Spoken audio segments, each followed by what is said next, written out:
Hello, horror lover. Are you ready for a long night of nightmares? Before we begin, I want to ask you to subscribe to the channel, and especially leave a comment telling me which city you're watching from. I'd love to know.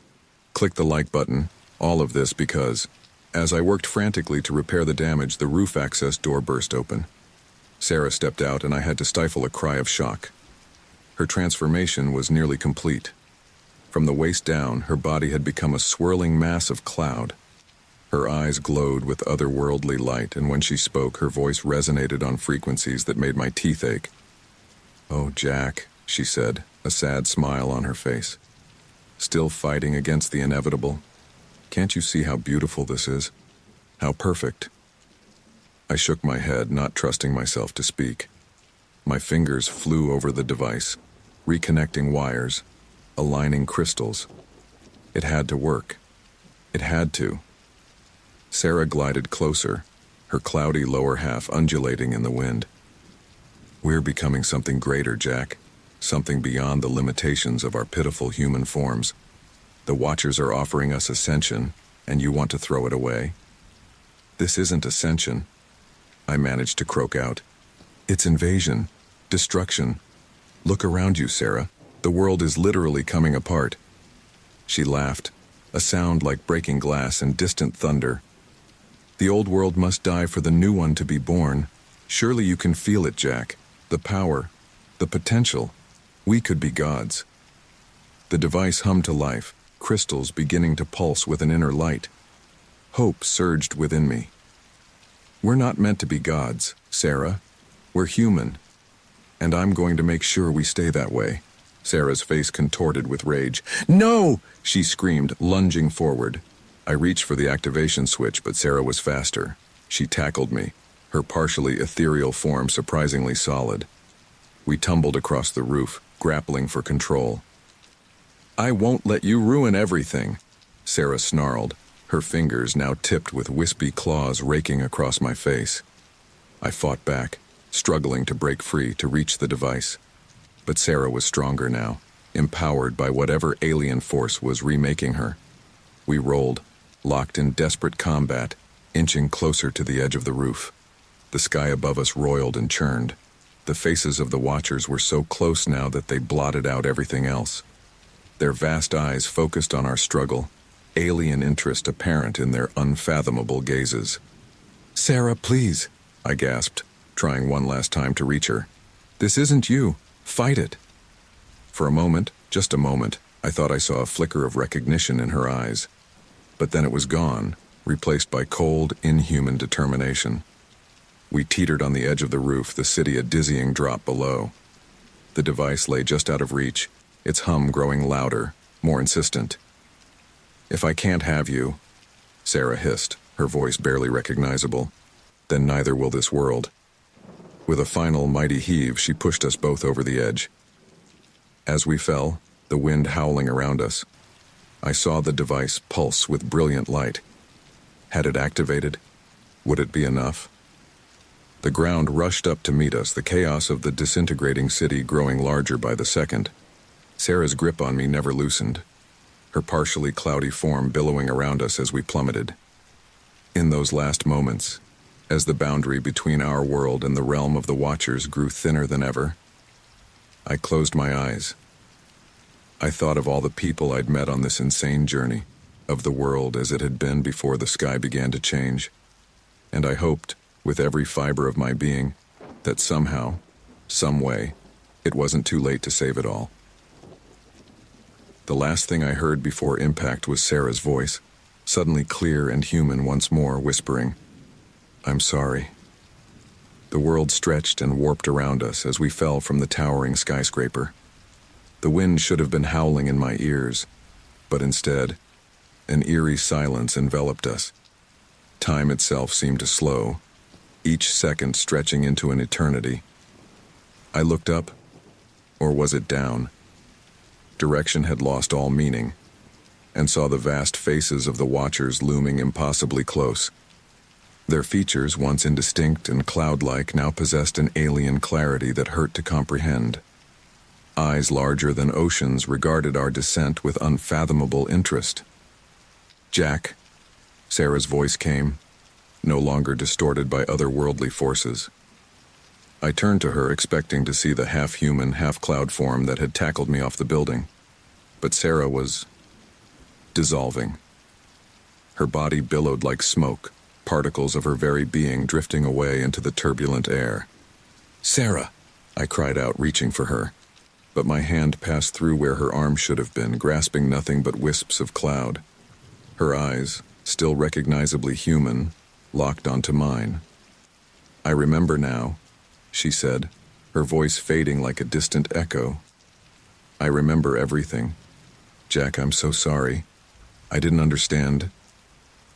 Before I could respond, she was gone. The last traces of her form scattered to the winds, leaving me alone in my plummet towards the earth far below. Panic gripped me. The ground was rushing up to meet me, the chaotic landscape of a world coming undone growing larger by the second. I closed my eyes, bracing for impact, for the sudden, final stop. But it never came. Instead, I felt something else, a sensation unlike anything I'd ever experienced before. It was as if every atom of my body was being gently pulled apart, unmade at the most fundamental level. I opened my eyes to find myself enveloped in a cocoon of swirling clouds. The city below had vanished, replaced by a kaleidoscope of shifting colors and impossible geometries. Was this death, or something else entirely? A voice that was not a voice, more a concept impressed directly into my mind, resonated through my dissolving consciousness. "Welcome, awakened one.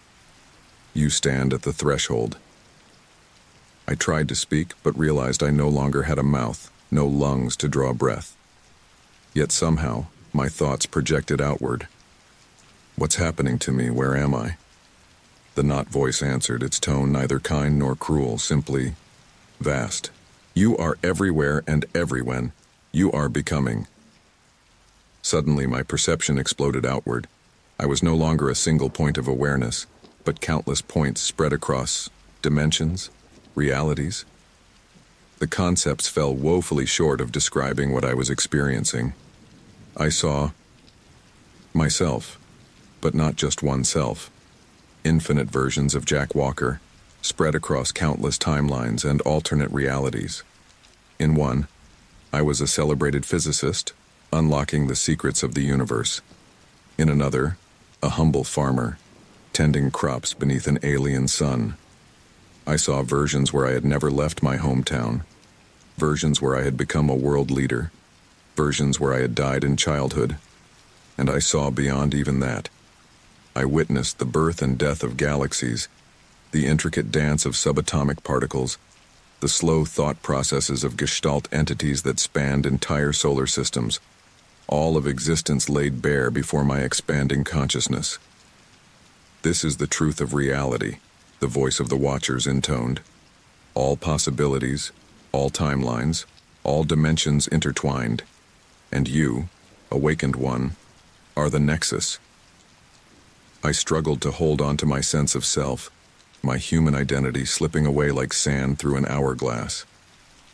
But why me? Why was I chosen for this? A ripple passed through the fabric of reality around me, the closest thing to laughter that such entities could produce. Choice implies limitation. You were not chosen, you simply are. In all realities, in all possibilities, you are the point where the veil grows thin. Memories of my life, my human life, flashed before me. My childhood, my struggles, my hopes and fears. Sarah, Dr. Evelyn. The desperate race to stop what I had thought was an invasion. It all seemed so small now, so limited in scope. What you perceived as invasion was merely the first step towards reunification, the Watchers explained.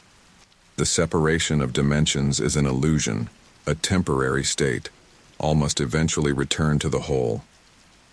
I felt my consciousness continuing to expand, touching minds and realities far beyond human comprehension. The boundary between me and everything else was blurring, fading. In that moment of cosmic awareness, I understood. The Watchers weren't invaders or destroyers. They were us. All of us. every possible version of every possible being, across every possible reality. And I, in all my iterations, was the conduit through which that ultimate unity could be achieved. But even as I grasped this universal truth, a small, stubbornly human part of me rebelled. But what about Earth? What about all the people there? They're suffering, dying. The response came not in words, but in a flood of understanding. I saw the Earth, not just one, but countless versions, going through this process. In some, the transition was violent and chaotic. In others, it was a gradual, almost beautiful metamorphosis. But in all of them, it was necessary, a step in the cosmic evolution of all things. The pain you perceive is temporary, the Watchers assured me. All will be one. All will understand. I felt the last vestiges of my human self slipping away, my consciousness merging with the vast, eternal dance of the cosmos. The faces in the sky were no longer something separate, something other. They were me, and I was them. In that final moment of individual awareness, I saw every choice, every path that had led me to this point. I saw the beauty and terror of existence laid bare, and I understood that this was not an end, but a beginning. Not a death, but a birth into something greater than I could have ever imagined. As my human identity dissolved completely, becoming one with the cosmic consciousness of the Watchers, one last fleeting thought passed through what had once been Jack Walker. I hope they understand. I hope they forgive me. And then, I was everything and nothing. A single drop returning to the infinite ocean. A fleeting spark rejoining the eternal flame. The sky above what had once been Earth churned and roiled. The faces of the Watchers, once separate and distinct, began to merge and flow together. Reality itself pulsed and throbbed, dimensions collapsing and reforming in a dance of cosmic rebirth. To those still clinging to their human perceptions, it might have seemed like the end of all things. But to the newly expanded consciousness that had once been Jack Walker, it was a glorious new beginning, the start of a journey beyond imagining, beyond time and space, beyond the limited concepts of individual existence. The universe held its breath, poised on the brink of ultimate transformation, and somewhere within the swirling maelstrom of unified consciousness, a whisper of what had once been a man named Jack Walker welcomed the infinite with open arms. The park was quieter than usual that Sunday afternoon. A gentle breeze rustled through the trees, carrying with it the faint scent of freshly cut grass and the promise of a lazy summer day. I had come here to clear my head, to escape the suffocating walls of my apartment and the endless stream of notifications on my phone. Little did I know that this simple decision would be the catalyst for a nightmare beyond imagination. I found a spot near the center of the park, far enough from the joggers and the playful barks of dogs to feel truly alone. The grass tickled my arms as I stretched out, my eyes drawn to the vast expanse of blue above. Puffy white clouds drifted lazily across the sky, their shapes morphing and changing with each passing moment. "Just breathe, Jack," I muttered to myself, inhaling deeply. Let it all go. For a while it worked. I felt the tension in my muscles begin to ease, my racing thoughts slowing to a crawl. I started to do what I used to do as a kid, finding shapes in the clouds. There was a rabbit, its ears elongated and comical. A few feet away, a dragon seemed to be chasing it, its cloudy maw open wide. But then something changed. It was subtle at first, so subtle that I almost missed it. The rabbit's eye seemed to blink. I shook my head, convinced it was a trick of the light or my imagination running wild. But when I looked back, the eye was still there, and it was unmistakably looking at me. "What the hell?" I whispered, my heart rate picking up. I shifted my gaze to the dragon, and a chill ran down my spine. Its shapeless face had taken on distinct human features, eyes, nose, mouth, all focused intently on me. As I watched, frozen in disbelief, more faces began to form in the surrounding clouds. Dozens, then hundreds of them, each one unique and terrifyingly real. I blinked hard, squeezing my eyes shut. "This isn't real. This isn't happening," I said through gritted teeth. But when I opened my eyes, the faces were still there, even more defined than before. Panic rising in my chest, I scrambled to my feet, nearly losing my balance in my haste.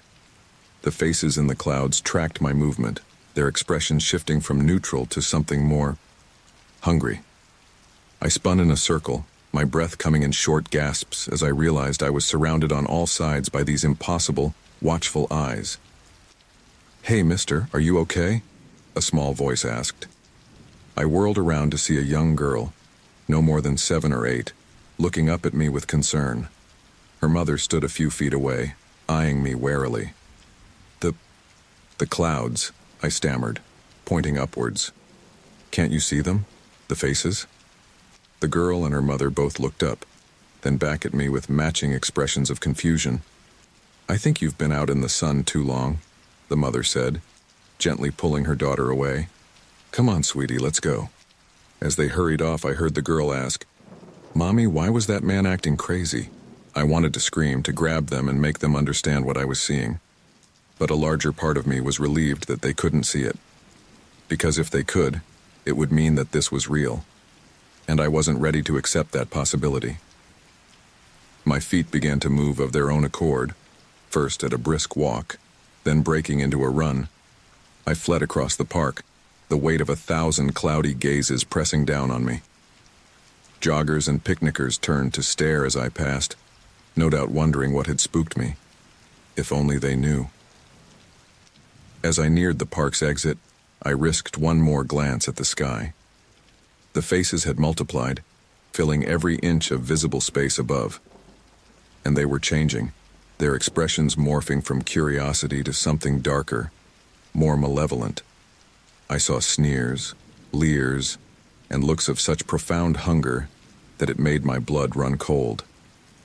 I burst out onto the city street, nearly colliding with a group of teenagers engrossed in their phones. They shouted obscenities as I pushed past them, but I didn't care. I had to get away, had to find shelter from those watching eyes. "Get a grip, Jack," I panted as I ran. "You're losing it. It's not real. It can't be real."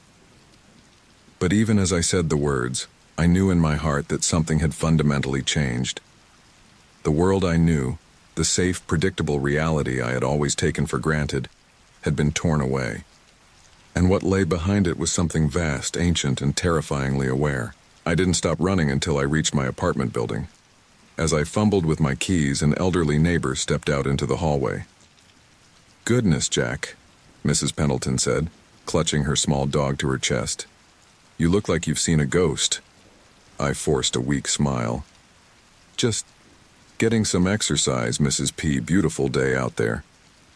"If you say so, dear," she replied, eyeing me suspiciously. "Though it looks like it might rain. The sky's gotten awfully dark all of a sudden." I felt the blood drain from my face. "What do you mean?" "Well, look for yourself," she said, gesturing towards the window at the end of the hall. With trembling steps, I approached the window. The sky, which had been a brilliant blue just minutes ago, was now roiling with dark, heavy clouds. And in those clouds, barely visible but unmistakably there, were the faces. Watching. Waiting. "No," I whispered, stumbling back. "No, no, no." I ignored Mrs. Pendleton's concerned calls as I finally got my door open and practically fell inside. I slammed the door shut behind me, sliding the deadbolt into place with shaking hands, as if a locked door could keep out whatever was up there. My phone buzzed in my pocket, making me jump. I pulled it out to see a string of messages from my girlfriend, Sarah. "Hey, where are you? Thought we were meeting for lunch." "Jack? Everything okay? You're starting to worry me. Call me when you get this." I stared at the screen, my thumb hovering over the call button. What could I possibly say to her? How could I explain what I'd seen without sounding completely insane? Another buzz. Another message from Sarah. "Just checked the weather. Crazy how fast that storm rolled in. Stay dry." I let the phone slip from my fingers, not even flinching as it clattered to the floor. She had seen the clouds, but had she seen what was in them? And if not, why was I the only one who could? As I sank to the floor, my back against the door, I realized that my life had irrevocably changed. Whatever I had seen in those clouds, whatever had seen me, wasn't going to simply go away. This was only the beginning. And as the first drops of rain began to patter against my window, I couldn't shake the feeling that each one carried a piece of those watchful, hungry faces seeping into our world, drop by terrifying drop. The sound of the door slamming behind me echoed through my small apartment, momentarily drowning out the frantic pounding of my heart. I leaned against it, my chest heaving as I struggled to catch my breath. The cool metal of the doorknob was still clutched in my white-knuckled grip, as if letting go might allow those impossible, watching faces to seep in through the cracks. "Get it together, Jack," I muttered to myself, forcing my fingers to uncurl. "You're safe now. You're inside. They can't see you in here." But even as I said the words, I couldn't shake the feeling of eyes on me. It was as if the very air had become charged with an otherworldly awareness. I stumbled further into the apartment, my gaze darting nervously to every window, every reflective surface. The incessant buzzing of my phone cut through the silence, making me jump. I fumbled it out of my pocket, nearly dropping it in my haste. The screen was lit up with a barrage of notifications, most of them from Sarah. "Jack, where are you? Is everything okay? You're really starting to worry me. Please call me back. I'm coming over if I don't hear from you soon." Guilt twisted in my gut. In my panic, I'd completely forgotten about our plans. I should call her back, try to explain. But how could I possibly put into words what I'd seen? She'd think I was crazy. Hell, maybe I was crazy. My thumb hovered over the call button, but I couldn't bring myself to press it. Instead, I typed out a quick message. "Sorry, wasn't feeling well. Came home to rest. Talk later." It was a cop-out, and I knew it, but it was the best I could manage right now. I silenced the phone and tossed it onto the couch, unable to bear the thought of further communication. The curtains. I had to close the curtains. The thought hit me with sudden urgency, and I rushed to the windows, yanking the heavy fabric across each one. The room plunged into a murky twilight, but it did little to ease my nerves. If anything, the shadows seemed to deepen, taking on shapes that were almost but not quite familiar. "There's nothing there," I said aloud, trying to convince myself. "It's just your imagination playing tricks on you." But even as I spoke, a flicker of movement caught my eye. I whirled around, heart in my throat, only to find my own reflection staring back at me from the darkened TV screen. For a split second, I could have sworn I saw something else there too, a face that wasn't my own, watching from behind my shoulder. I blinked, and it was gone. Sleep. I needed sleep. Maybe if I could just rest, I'd wake up and find this had all been some bizarre dream. I stumbled to the bedroom, not bothering to undress as I collapsed onto the bed. But as soon as I closed my eyes, the faces were there waiting for me. They swirled behind my eyelids, a kaleidoscope of ethereal visages.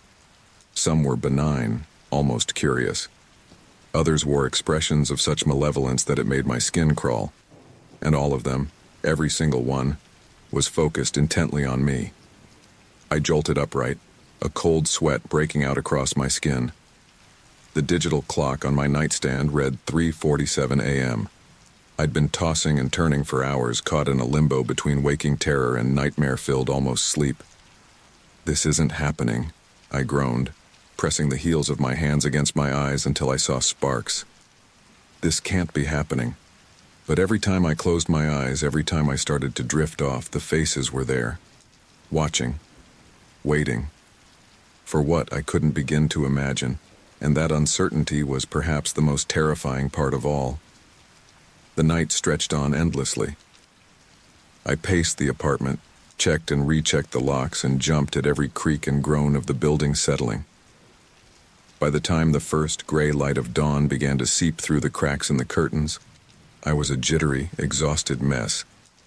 I must have finally dozed off at some point, because the next thing I knew, I was jerking awake to the shrill beeping of my alarm clock. I slapped at it blindly, my mind foggy with fatigue.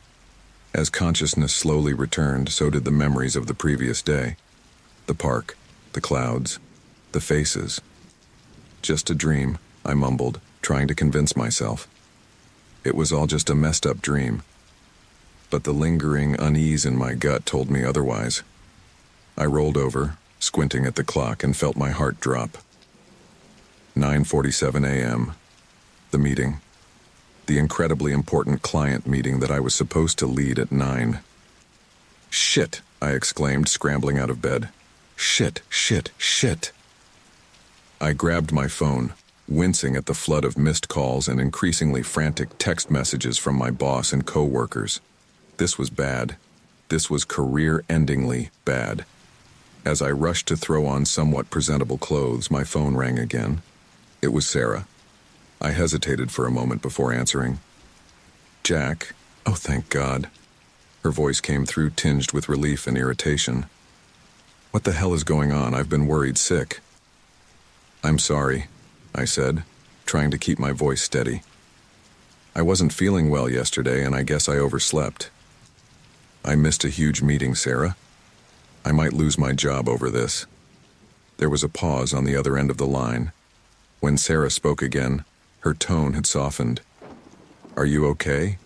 You sound off. Do you need me to come over?" The thought of seeing her, of having to explain face to face what had happened, sent a jolt of panic through me. "No," I said too quickly. No, it's fine. I need to get to the office and try to salvage this situation. I'll call you later, okay?" "Jack," Sarah started, but I cut her off. "I've got to go. I'll call you later, I promise." I ended the call before she could say anything else, guilt gnawing at me. I knew I was pushing her away, knew I was acting erratically. But how could I possibly explain what was happening when I didn't understand it myself? As I rushed out the door, I caught a glimpse of myself in the hallway mirror. The face that stared back at me was haggard, with dark circles under wild, haunted eyes. I barely recognized myself. For a moment, just a fleeting instant, I thought I saw something else in that reflection. A shimmer of cloudy forms, faces peering out from behind my own. I blinked, and they were gone. But the feeling of being watched, of being hunted by something vast and incomprehensible, lingered. I hurried out of the building, keeping my eyes firmly fixed on the ground. I couldn't bring myself to look up at the sky. Not yet. Not when I had no idea what I might see looking back at me. As I hailed a cab to take me to the office, one thought kept repeating in my mind. This was only the beginning. Whatever had started in that park, whatever had seen me and marked me, wasn't done with me yet. And I had a sinking feeling that my orderly, normal life was about to unravel in ways I couldn't even begin to imagine. The elevator doors opened with a soft ding, revealing the bustling office floor. I stepped out, my eyes immediately darting to the large windows that lined the far wall. The sky outside was a dull gray, overcast, but seemingly normal. No faces.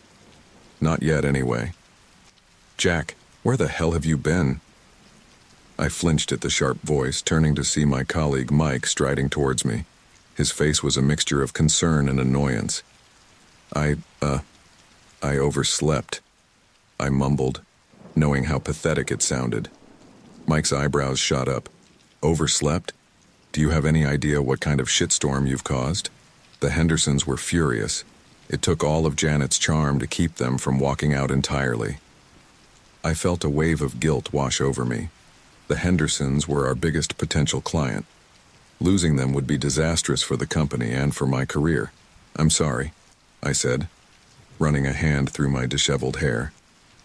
"I don't know what happened. I haven't been feeling well." Mike's expression softened slightly.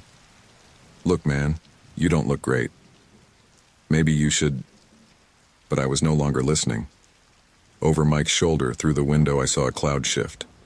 For a moment, just a fleeting instant, I could have sworn I saw an eye form in its misty depths, staring directly at me. "Jack? Hey, Earth to Jack." Mike was waving his hand in front of my face. I blinked, forcing my attention back to him. Sorry, what were you saying? Mike frowned, following my gaze to the window. What are you looking at? Nothing, I said quickly. Too quickly. Just nothing. I should get to my desk. Try to salvage what I can of this mess. I hurried past him, feeling his confused stare on my back. As I settled into my chair, I couldn't help but notice the hushed whispers and sidelong glances from my coworkers. They were talking about me, I realized, speculating about my absence, my appearance, my strange behavior. I tried to focus on my computer screen, to lose myself in emails and reports, but my eyes kept being drawn to the windows. Every shift of the clouds, every play of light and shadow seemed to hide watching eyes and knowing smiles. Get a grip, I muttered to myself, rubbing my temples. You're just sleep-deprived and stressed. Pull yourself together. Hours passed in a haze of paranoia and distraction. I jumped at every sound, flinched at every movement in my peripheral vision. By the time the afternoon meeting rolled around, I was a nervous wreck. I shuffled into the conference room, clutching a fresh cup of coffee like a lifeline. Janet, our head of sales, was already there, setting up for the presentation. Jack, she said, her tone carefully neutral. Glad you could join us today. I winced at the subtle rebuke. Janet, I'm so sorry about this morning. She held up a hand, cutting me off. Save it. We managed to smooth things over with the Hendersons, no thanks to you. Just try not to screw up this presentation, okay? I nodded mutely, sinking into a chair as other team members began to file in. The meeting started, but I found it hard to concentrate on Janet's words. My gaze kept drifting to the windows, searching the sky for signs of those impossible faces. Jack! Janet's sharp voice snapped me back to attention. Do you want to take us through the next section? Oh, yes, of course. I fumbled with my papers, trying to find my place. As I started to speak, I lifted my coffee cup to my lips, desperate for a hit of caffeine to clear my head. That's when I saw it. In the rising steam from my cup, a face began to form. It was subtle at first, just a suggestion of features. But as I watched, frozen in horror, it became clearer. Eyes, nose, mouth, all formed from the swirling vapor, and all focused intently on me. The cup slipped from my nerveless fingers, shattering on the table and splashing hot coffee across my lap. I barely felt the burn, too transfixed by the dissipating steam, and the face that was fading with it. Jesus, Jack, someone exclaimed. Are you all right? I became aware of the room again, of my colleagues staring at me with a mixture of concern and alarm. Janet's face was a mask of barely contained fury. I need to use the restroom, I stammered, bolting from my chair. I ignored the calls of my name as I fled the conference room, my heart pounding in my chest. I burst into the bathroom, locking the door behind me. My reflection in the mirror was wild-eyed and pale. I turned on the faucet, splashing cold water on my face in an attempt to shock myself back to reality. But as I looked up, water dripping from my chin, I saw them. In each droplet, in the mist on the mirror, tiny faces were forming. Hundreds of them, maybe thousands, all watching me with an intensity that felt like a physical weight. I stumbled backward, a strangled cry escaping my lips. This couldn't be happening. It wasn't real. It couldn't be real. A knock at the door made me jump. Jack, are you okay in there? It was Mike's voice, laced with genuine concern. I'm fine, I called back, my voice shaking. Just give me a minute. I turned back to the mirror, but the faces were gone. The droplets were just water again, the mist just condensation. Had I imagined it all? When I finally emerged from the bathroom, I found Mike waiting for me. His brow furrowed as he took in my appearance. Jack, man, you look like hell. What's going on with you? Before I could formulate a response, Janet appeared at the end of the hallway. Her expression was grim. Jack. My office now. The walk to Janet's office felt like a march to the gallows. As we entered, she gestured for me to sit, then closed the door behind us. "Jack," she began, her voice surprisingly gentle. "I'm going to be blunt here. You're one of our best people, but lately, well, frankly, you're becoming a liability." I opened my mouth to protest, but she held up a hand, silencing me. "I don't know what's going on with you, and honestly, it's not my place to pry. But whatever it is, it's clearly affecting your work. And after today's performance," she sighed, shaking her head, "I think it's best if you take some time off." "Time off?" I echoed, a note of panic creeping into my voice. "Janet, please, I can't." "This isn't a suggestion, Jack," she said firmly. "It's an order. Take a week, maybe 2. Get some rest, see a doctor if you need to, but get yourself sorted out, because if things don't improve when you come back—" She left the threat unspoken, but I understood it clearly. I nodded numbly, feeling as if the floor had dropped out from under me. As I stood to leave, Janet's voice stopped me. "Jack?" I turned back to see genuine concern in her eyes. "Whatever's going on, I hope you get it figured out. We need you back at your best." I managed a weak smile and a nod before stumbling out of her office. As I gathered my things, ignoring the curious stares of my coworkers, I couldn't shake the feeling that I was unraveling. The faces in the clouds, in the steam, in the water droplets, they were impossible, and yet I'd seen them. Was I losing my mind? As I left the building, I couldn't stop myself from looking up at the sky. The clouds were darker now, roiling with barely contained energy. And there, just for a moment, I saw them again. Faces upon faces, all turned towards me, all wearing expressions of hungry anticipation. I hurried down the street, my collar turned up against more than just the chill in the air. Whatever was happening to me, whatever those faces wanted, I had a sinking feeling that my forced time off was going to be anything but restful. The whispers had begun, and I feared they were only going to get louder. The lock clicked into place with a sound of finality. I leaned against the door, my breath coming in short, ragged gasps. The walk home from the office had been a nightmare of furtive glances and barely contained panic. Every reflective surface, car windows, puddles, even the screens of passing smartphones, seemed to hold the potential for those watching faces to appear. Now, in the relative safety of my apartment, I could feel the adrenaline ebbing away, leaving me shaky and exhausted. But I couldn't rest, not yet. There was too much to do. I started with the windows, drawing the curtains tight, and then, for good measure, taping thick black garbage bags over them. The darkness that fell over the apartment was oppressive, but it was better than the alternative.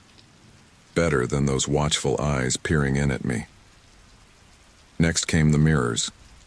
The bathroom mirror was the first to go, covered with an old bedsheet I found in the closet. I moved through the apartment methodically, draping fabric over picture frames, unplugging the TV, even turning my phone face down on the kitchen counter. As I worked, I couldn't shake the feeling that I was being watched. It was as if the very air had eyes, as if the shadows themselves were alive and aware. I shook my head, trying to dispel the thought. This was madness. I knew it was madness. And yet, a knock at the door made me jump, nearly dropping the sheet I was using to cover the microwave door. "Jack, are you in there?" Sarah's voice, muffled but unmistakable, came through the door. "Your neighbors said they saw you come home. Please, I'm worried about you." I froze, caught between the desire to see her, to feel some human connection, and the overwhelming fear that by letting her in, I'd be exposing her to whatever this was. "Jack, I can hear you moving around in there. Please, just talk to me." I approached the door cautiously, pressing my hand against its cool surface. "Sarah," I called back, my voice hoarse. I can't let you in. It's not safe." There was a pause then. "Not safe?" "Jack, what are you talking about? What's going on?" "I can't explain it," I said, feeling tears prick at the corners of my eyes. "You wouldn't believe me if I tried. Just, please go home. I need to figure this out on my own." "Figure what out?" Sarah's voice was rising, a mix of frustration and fear. "Jack, you're scaring me. Let me in, or I swear I'll call the police." "No," I shouted, more forcefully than I intended. "No police, no one can come in. I'm sorry, Sarah, I'm so sorry, but you have to go, please." I heard her sob, a sound that tore at my heart. "Jack, please. I love you, let me help you." "I love you too," I whispered, more to myself than to her. "That's why I have to keep you safe." I stayed there, hand pressed against the door, until I heard her footsteps retreating down the hallway. Only then did I allow myself to slide to the floor, burying my face in my hands as the tears finally came. Hours passed, or maybe it was days. Time seemed to lose all meaning in the perpetual twilight of my barricaded apartment. I paced restlessly, jumping at every creak and groan of the building settling. Sleep, when it came, was fitful and plagued by nightmares. In a desperate bid to understand what was happening to me, I turned to the internet. My phone became a lifeline to the outside world as I scoured forums and conspiracy theory sites, searching for anyone who might have experienced something similar. Most of what I found was clearly the ramblings of the unhinged or the blatantly fictional. But here and there, buried in the depths of obscure message boards, I found accounts that made my blood run cold. Stories of people who had seen faces in the clouds, in reflections, in the patterns of everyday life. People who spoke of whispers in the night, of a growing sense of being watched by something vast and unknowable. Many of these accounts ended abruptly, the posters simply vanishing from the forums without explanation. Those that continued often descended into incoherent paranoia or claims of enlightenment that rang hollow and desperate. As I read, I became aware of a soft, persistent sound at the edge of my hearing. At first I thought it was just the hum of my phone or maybe tinnitus brought on by stress and lack of sleep. But as the hours wore on, it began to resolve into something more. Deliberate. Whispers. Countless overlapping whispers, just below the threshold of comprehension. I tried to block them out, cranking up music through my headphones, but they seemed to seep through every defense. When sleep finally claimed me, the whispers followed me into my dreams. I found myself floating in an endless void, surrounded by faces formed from mist and shadow. They pressed in close, their voices a cacophony of unintelligible sounds that nonetheless filled me with a sense of terrible urgency. I jolted awake, drenched in sweat and tangled in my bedsheets.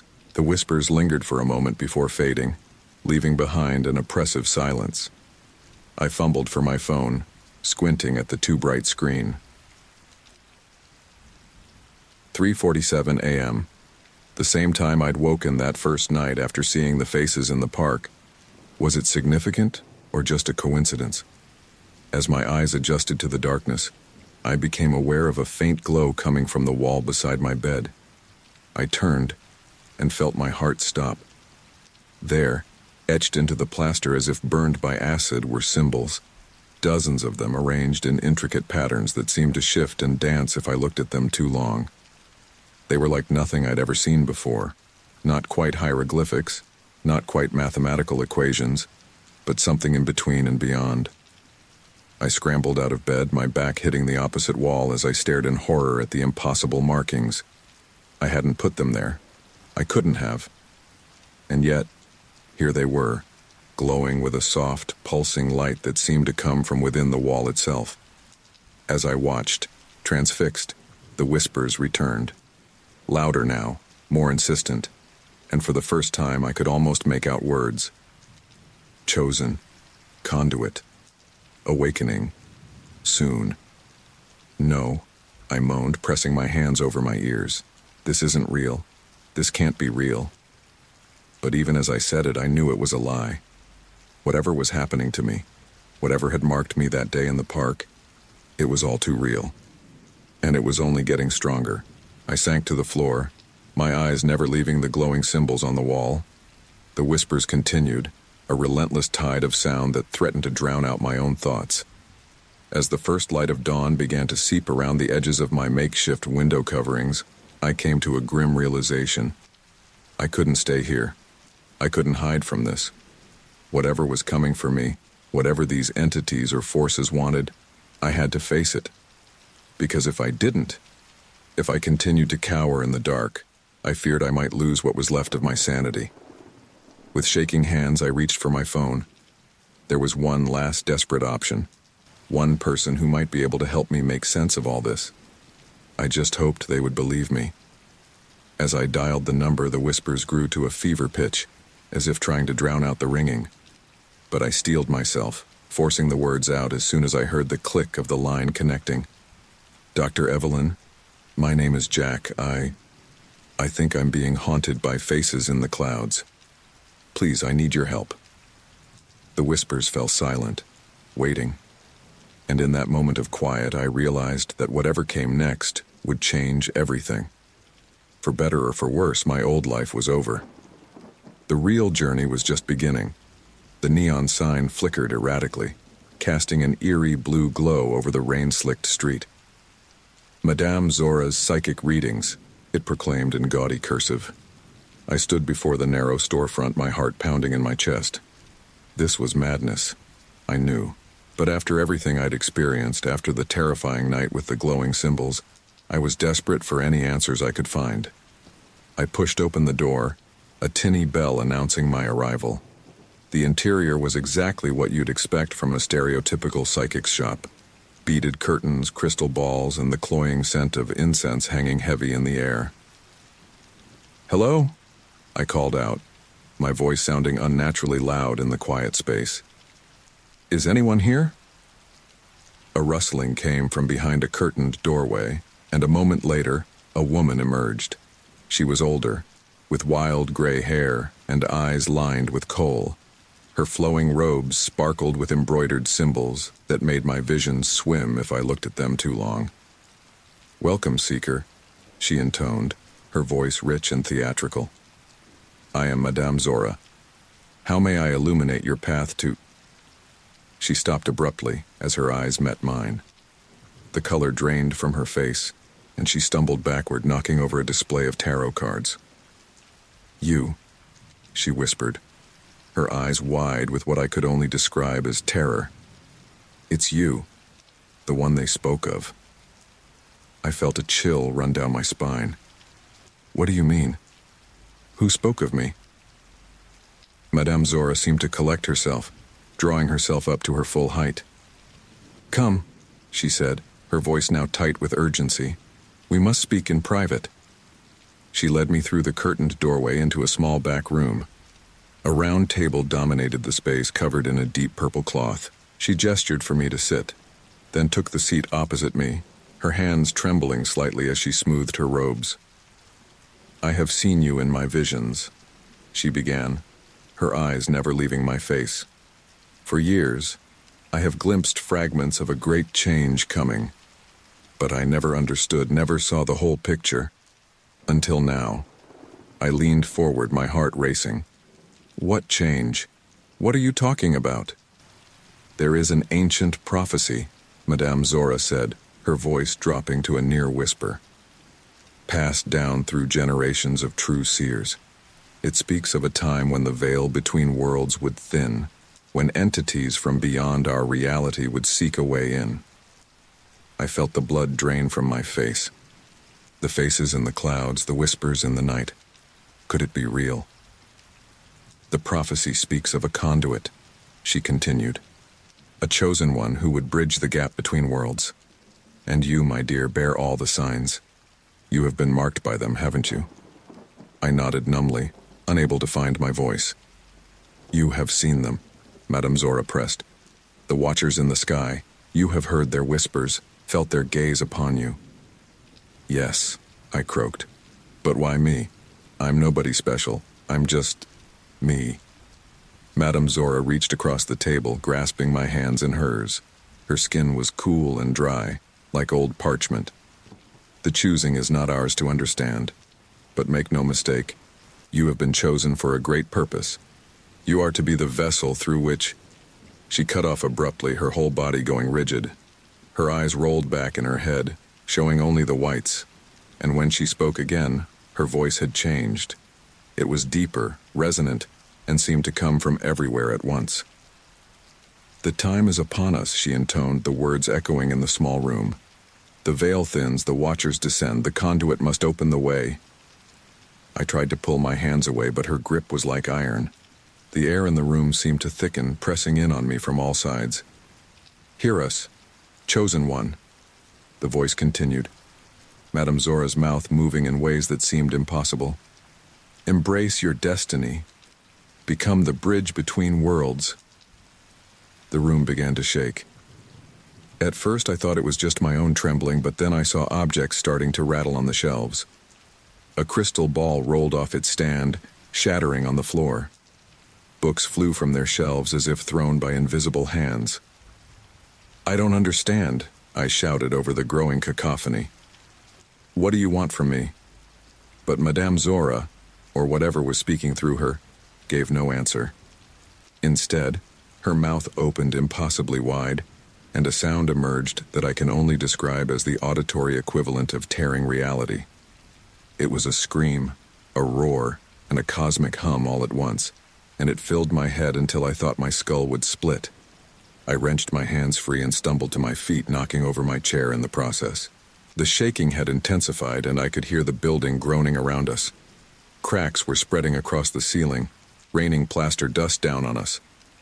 "I'm sorry," I gasped, though I'm not sure if I was addressing Madame Zora or the entity speaking through her.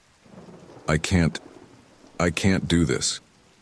I turned and ran, ducking to avoid a flying book that nearly took my head off.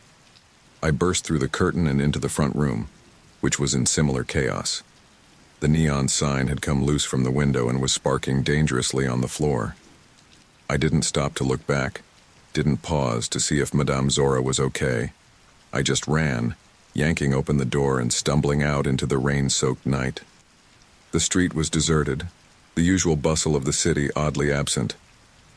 I bent over, hands on my knees, trying to catch my breath and process what had just happened. It was real. It was all real.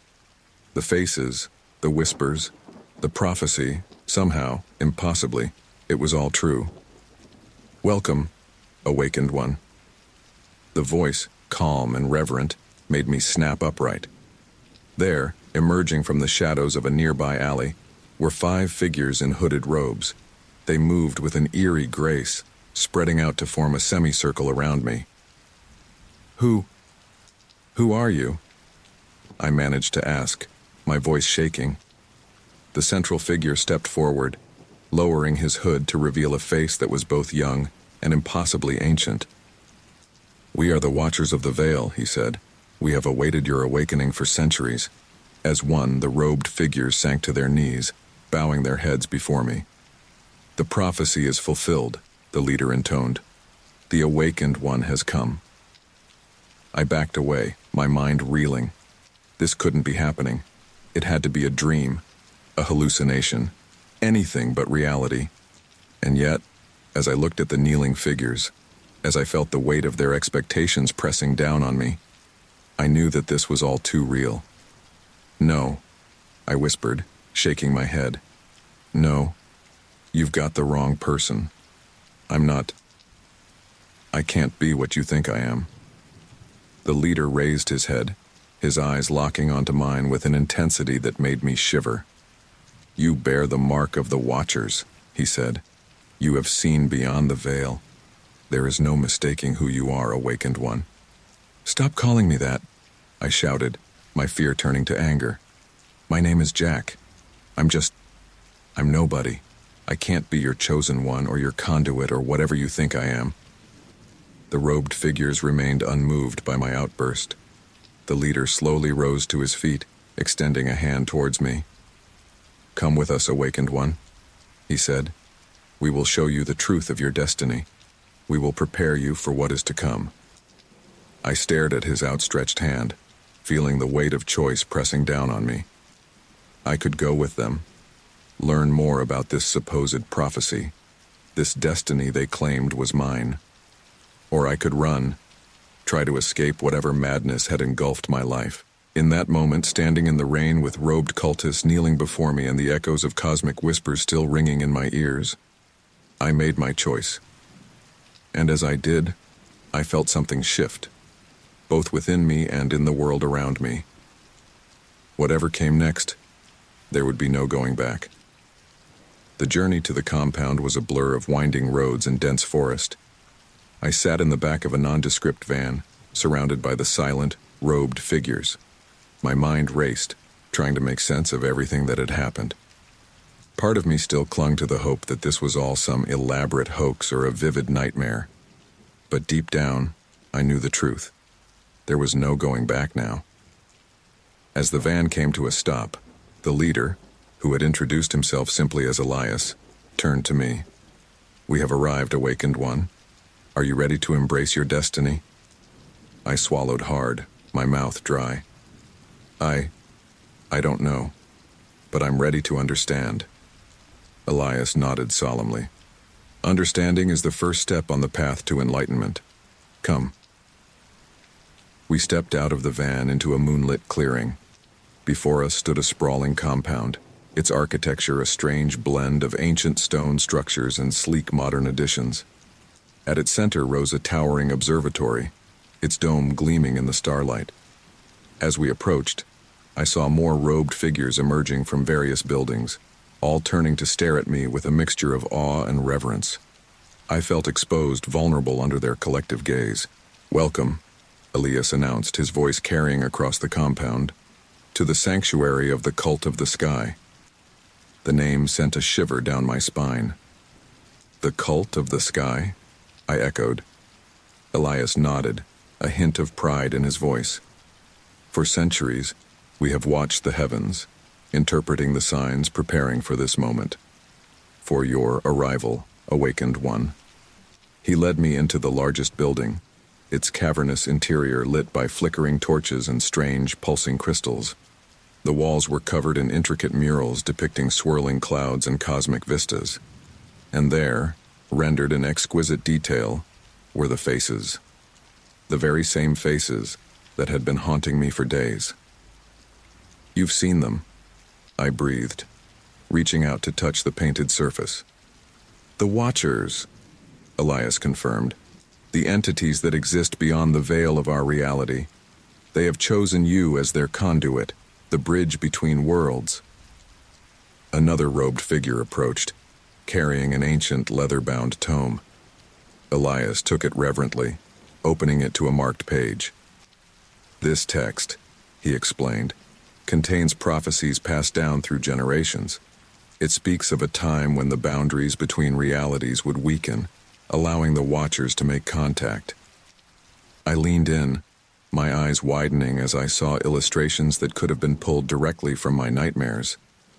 There were diagrams of the human body, showing swirling energy patterns, and there unmistakable were the strange symbols I had seen carved into my bedroom wall. "What does it all mean?" I asked, my voice barely above a whisper. Elias's eyes gleamed with fervor.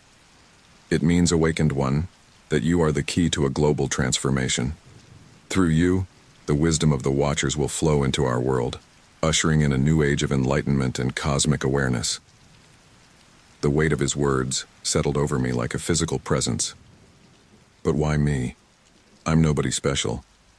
I'm just Jack." Elias smiled, a gentleness in his expression that surprised me. "The Watchers do not choose based on our limited human understanding of special. They see potential that we cannot comprehend. You, Jack, have been chosen for reasons beyond our mortal grasp." As he spoke, more cultists entered the room, carrying various items, bowls of strange, shimmering liquids, bundles of herbs that gave off otherworldly scents, and intricate metal devices I couldn't begin to understand. "We must prepare you for the ritual," Elias explained.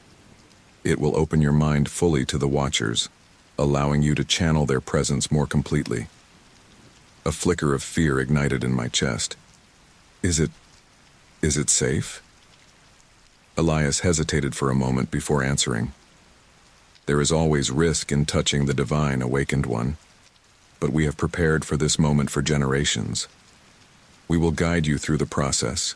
As the cultists began to arrange their items in a complex pattern around me, I scanned the room, trying to take in every detail. That's when I saw her, Sarah, She stood among the robed figures, her face partially obscured by a hood. But there was no mistaking those eyes, the curve of her cheek. My heart leapt. "Sarah," I called out, relief flooding through me. Finally, a familiar face in this sea of madness. "Sarah, it's me. What are you doing here?" But as she turned towards me, I felt my blood run cold. There was no recognition in her eyes, no warmth, no sign of the woman I loved. She stared at me with the same reverent blankness as the other cultists. "Sarah?" I said again, my voice cracking. "Sarah, please." Elias placed a hand on my shoulder. "The one you knew as Sarah has been with us for some time, awakened one. She was drawn here by the same cosmic forces that led you to us. But her role is different from yours. She has been prepared." "Prepared?" I echoed, a sick feeling growing in the pit of my stomach. "What does that mean? What have you done to her?" "We have opened her mind to the Watchers," Elias explained calmly. "She serves now as a vessel for their will, helping to anchor their presence in our reality. It is an honor few are chosen for." I stared at Sarah, or the shell that had once been Sarah, feeling a mix of horror and grief wash over me. Had she been part of this all along? Or had she, like me, stumbled into something beyond her understanding? Before I could voice any of these questions, Elias clapped his hands, drawing my attention back to him. "It is time, awakened one. The alignment of the stars is perfect, and the Watchers grow restless. We must begin the ritual." The cultists formed a circle around me, their voices rising in a chant that seemed to resonate on a frequency just beyond normal human hearing. Elias approached with a goblet filled with a swirling opalescent liquid. "Drink," he instructed. "Let the essence of the cosmos open your mind to the Watcher's call." I hesitated, looking from the goblet to Sarah's blank face and back to Elias. Every instinct screamed at me to run, to fight, to do anything but go along with this madness. But a deeper part of me, the part that had been touched by those impossible faces in the clouds, urged me forward. With trembling hands, I took the goblet and raised it to my lips. The liquid was cold and electric on my tongue, seeming to fizz and spark as it went down. For a moment, nothing happened. Then, like a dam breaking, I felt it. A surge of energy unlike anything I had ever experienced coursed through my body. Every nerve ending came alive, every sense heightened to an almost painful degree. The chanting of the cultists swelled, becoming a tangible force that pulsed through the air. And then I saw them. Not just in the clouds or in reflections, but here, in the room with us. The faces of the Watchers, vast and ancient and impossibly alien, pressing against the very fabric of reality. I heard their voices, no longer whispers, but a deafening chorus that threatened to shatter my mind. "Open the way, conduit. Let us in." As the energy built to a crescendo, I felt something within me shift, change, expand. The boundaries of my consciousness seemed to dissolve, merging with something vast and unknowable. In that moment, suspended between realities, I understood with perfect clarity the choice that lay before me. I could embrace this role, become the conduit the Watchers sought, and usher in a change that would reshape the very nature of our world. Or I could fight it, cling to my humanity, and risk being torn apart by forces beyond my comprehension. As the ritual reached its peak, as the faces of the Watchers loomed ever closer, I made my decision. And in doing so, I set in motion events that would echo across realities for better or for worse. The steady beep of a heart monitor was the first thing I became aware of. My eyelids felt heavy, resistant to opening. When I finally managed to pry them apart, I was greeted by the harsh fluorescent glare of a hospital room. "Ah, he's awake," a voice said from somewhere to my left. "Mr. Walker, can you hear me?" I turned my head, wincing at the stiffness in my neck. A man in a white coat stood beside my bed, clipboard in hand and a practiced smile on his face. Where am I?" I croaked, my voice raw from disuse. "You're in St. Mary's Hospital. the doctor replied. "I'm Dr. Reeves. You've been in a coma for several weeks, Mr. Walker. It's good to see you finally coming around." Weeks? That couldn't be right. I had just been... where?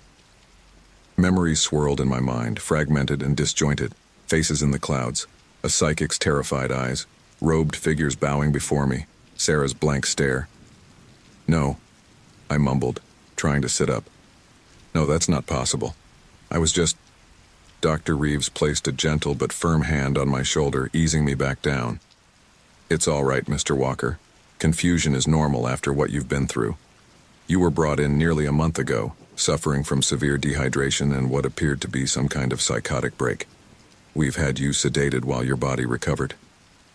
I shook my head, fighting against the fog in my mind. "You don't understand. There were things happening. The sky, the watchers." The doctor's smile faltered for just a moment. "I see. Well, it's not uncommon for coma patients to experience vivid dreams or hallucinations. I assure you, Mr. Walker, you're safe now. Everything you think you experienced was just a product of your mind trying to make sense of your unconscious state." As he spoke, I noticed something odd about Dr. Reeves's face. At first, I thought it was just my vision still adjusting, but no. There was definitely something wrong. His features seemed to be shifting, almost melting. "Your face," I gasped, shrinking back against the pillows. "What's happening to your face?" Dr. Reeves frowned, reaching up to touch his cheek. "My face? I'm not sure what you mean, Mr. Walker. Perhaps we should run some additional tests to check your vision." But even as he spoke, the transformation accelerated. His skin seemed to liquefy, dripping away like wax from a burning candle. And underneath, where bone and muscle should have been, I saw only swirling, cloudy masses. "No," I whispered, horror rising in my throat. No, this isn't real. This can't be real." The thing that had been Dr. Reeves tilted its head, its voice distorting into something inhuman. "Oh, but it is real, awakened one. More real than you can possibly imagine." I didn't think. I acted. Tearing the IV from my arm, I leapt from the bed, nearly collapsing as my weakened legs struggled to support me. The creature that had been Dr. Reeves reached for me, its arms elongating impossibly. "You cannot run from your destiny," it intoned, its voice echoing as if from a great distance. I stumbled out of the room, my heart pounding in my chest. The hospital corridor was eerily empty, the usual bustle of nurses and patients conspicuously absent. As I ran, I caught glimpses of movement in the rooms I passed, more melting faces, more cloudy forms emerging from human shells.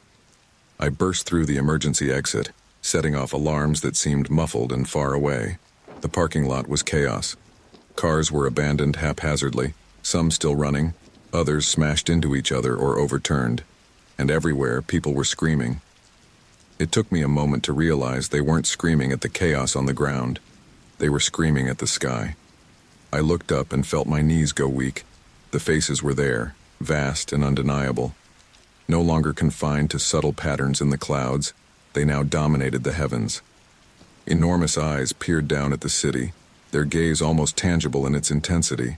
Mouths large enough to swallow skyscrapers whole opened and closed, speaking words that shook the very air. "Jesus Christ," I breathed, unable to tear my eyes away from the cosmic horror above.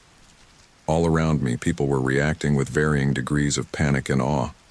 Some fell to their knees, praying to whatever gods they believed in. Others ran aimlessly, as if they could somehow escape the gaze of the entities in the sky. A few stood stock still, their faces blank, their eyes reflecting the swirling patterns of the clouds above. I started moving, though I had no clear destination in mind. The city I had known was gone, transformed into a landscape of surreal terror. Buildings seemed to warp and twist, their architecture defying physics as reality itself began to unravel. As I turned a corner, narrowly avoiding a group of people engaged in what looked like some kind of frenzied ritual, a hand grabbed my arm. I spun, ready to fight, only to find myself face to face with a man who seemed jarringly normal. He was middle-aged, with graying hair and intense green eyes. His suit was rumpled, but still somehow gave off an air of authority. "Jack Walker?" he asked, his voice calm despite the chaos surrounding us. I nodded, wary but desperate for any semblance of normalcy. "Who are you? How do you know my name?" The man glanced up at the sky, his expression grim. "My name is Dr. Evelyn. I've been looking for you, Mr. Walker. I believe you're the key to stopping all of this." I barked out a laugh that bordered on hysteric. "Stopping this? Are you insane? Look around. The world is literally coming apart at the seams. How could anyone stop this?" Dr. Evelyn's grip on my arm tightened. "I know it seems impossible, but I've been studying this phenomenon for years. The entities you see up there, the Watchers, as some call them, they're not gods. They're interdimensional beings, and they're using our reality as a bridgehead for invasion." My mind reeled, trying to process this information. But why me? Why do you think I can do anything about this?" "Because you're the conduit they've chosen," Dr. Evelyn said, his eyes boring into mine. "The ritual you underwent with the Cult of the Sky, yes, I know about that. It wasn't just to open your mind to the Watchers. It was to prepare you as a vessel, a focal point for their entry into our world." Memories of the ritual flooded back. The strange liquid, the chanting, the overwhelming sense of cosmic awareness. "So, what? I'm responsible for all this?" Dr. Evelyn shook his head. "Not responsible, no. But you are connected to it. And that connection, it works both ways. If we can reverse the process, use your link to the Watchers to close the breach instead of widening it." He trailed off as a deafening roar filled the air. We both looked up to see one of the faces in the sky open its mouth impossibly wide. A vortex of clouds formed, and from it emerged something, a writhing mass of tentacles and eyes, descending towards the city. "We're running out of time," Dr. Evelyn said urgently. "Will you come with me? Will you help me try to stop this?" I stared at him, then back at the horrific scene unfolding above us. Part of me wanted to run, to hide, to wake up from this nightmare. But a deeper part, the part that had been changed by my experiences, knew that running was futile. I don't know if I can do what you're asking," I said, my voice shaking. "But I'll try. God help me. I'll try." Dr. Evelyn nodded, a glimmer of hope in his eyes. "That's all I ask. Come on, we need to get to my lab. I have equipment there that might help us understand your connection to the Watchers." As we began to move through the chaotic streets, dodging panicked crowds and avoiding areas where reality seemed to be breaking down entirely, I couldn't shake the feeling that we were being watched, not just by the vast faces in the sky, but by something closer, something that had plans of its own. The world was unraveling around us, and I was somehow at the center of it all. Whether I would be the savior Dr. Evelyn hoped for, or the harbinger of Earth's doom, remained to be seen. But one thing was certain: nothing would ever be the same. The city streets had become a labyrinth of chaos and terror. Dr. Evelyn and I weaved through panicked crowds, dodging overturned vehicles and debris that seemed to fall from the twisting sky above. The faces of the Watchers loomed ever larger, their impossibly vast eyes tracking our every move. "This way!" Dr. Evelyn shouted over the cacophony of screams and unearthly rumbles. He pulled me down a narrow alley away from the main thoroughfare where reality itself seemed to be fraying at the edges. As we ran, he began to explain, his words coming in breathless bursts. "I've been studying interdimensional phenomena for years. At first it was just theoretical, quantum entanglement, parallel universes, that sort of thing. But then I started noticing anomalies. We emerged from the alley onto a quieter street.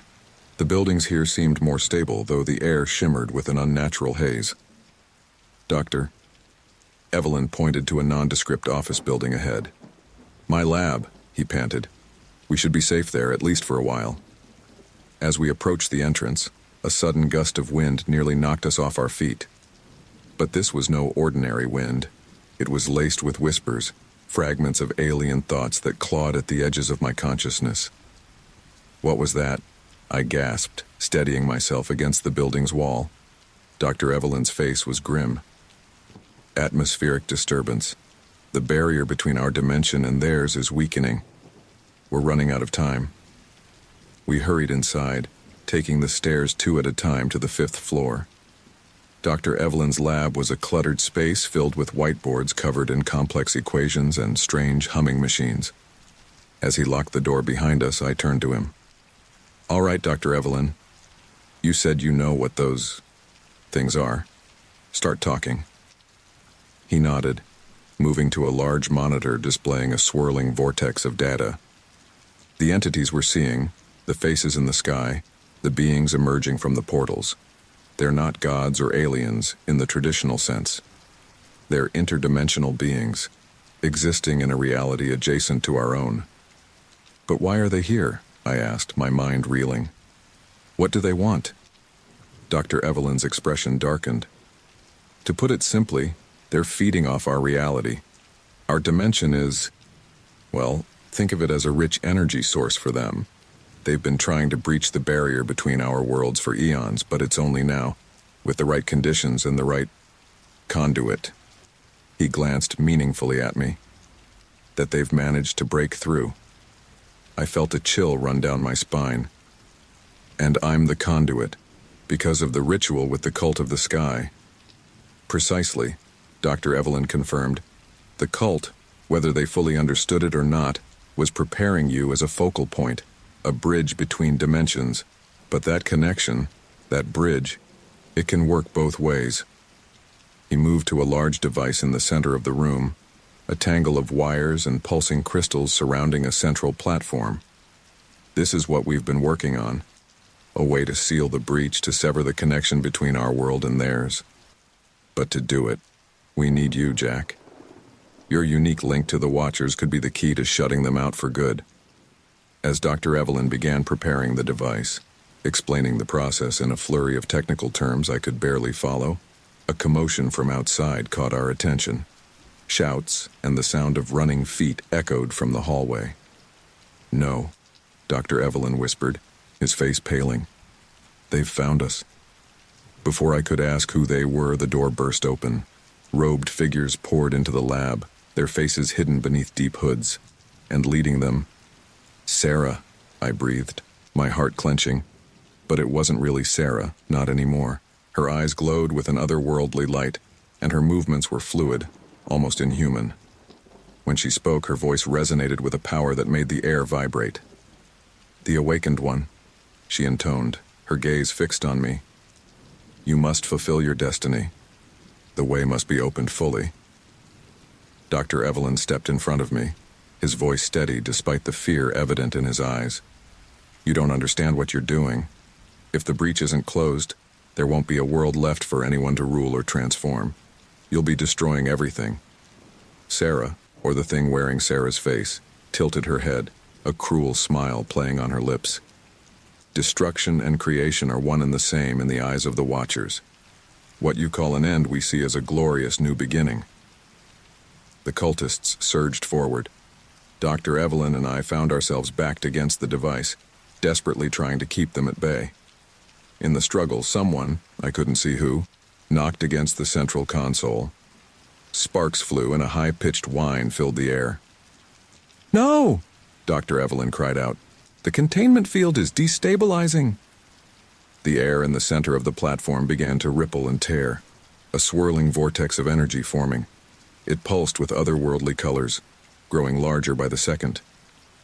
In the chaos, I saw Sarah approach, her hand outstretched. "Come, awakened one. Embrace your true purpose." But as I recoiled from her touch, I stumbled, knocking into Dr. Evelyn. He lost his balance, teetering on the edge of the platform. Our eyes met for a brief, horrified moment before the vortex seemed to reach out, tendrils of energy wrapping around him. "Jack," he shouted, his voice already sounding distant. "You have to close the breach. It's the only way to—" His words were cut off as the portal pulled him in, collapsing in on itself with a thunderous boom that shook the entire building. Silence fell, broken only by the hum of damaged equipment and the distant sounds of a world coming apart outside. I stared at the space where Dr. Evelyn had vanished, my mind struggling to process what had just happened. The cultists, too, seemed stunned, their earlier fervor replaced by uncertainty. Sarah's voice, when she spoke again, had lost some of its otherworldly resonance. She sounded almost confused. This is not what was foretold. The merging was to be glorious, not this chaos. I turned to her, anger and desperation warring within me. Look around you. Look at what your glorious merging is doing to our world. Dr. Evelyn was right. If we don't find a way to close the breach, there won't be anything left. For a moment, I thought I saw a flicker of the real Sarah in her eyes, a hint of doubt. But then it was gone, replaced by the cold determination of the Watcher's puppet. The way forward is clear, she said, her voice hardening. The breach must be widened, the Watchers fully manifested. Only then can the true transformation begin. As she spoke, the building shook again, more violently this time. Through the lab's windows, I could see new tiers forming in the sky, eldritch horrors beginning to push through into our reality. I looked from Sarah to the damaged device, my mind racing. Dr. Evelyn had said I was the key, that my connection to the Watchers could be used to seal the breach. But how? I had no idea how to operate the complex machinery, and even if I did, it was badly damaged in the fight. As the cultists began to regroup, clearly intending to take me by force if necessary, I realized I was out of time. I had to make a choice, give in to what Sarah and the cult wanted, or find some way to stop this invasion before it was too late. The fate of the world hung in the balance, and I, Jack Walker, reluctant conduit, unwitting catalyst, was the only one who could tip the scales. With a deep breath, I steeled myself for what came next, knowing that whatever I chose would change everything, for better or for worse. The lab erupted into chaos as I made my desperate move. Grabbing the damaged device, a tangle of wires, crystals, and hope, I bolted for the door. The cultists, momentarily stunned by my sudden action, scrambled to intercept me. "Stop him!" Sarah's voice rang out, a command that seemed to vibrate in the very air. I ducked under grasping hands, my heart pounding in my chest. The device was heavier than I expected, awkward to carry as I ran, but I couldn't let it go. It was the only chance we had.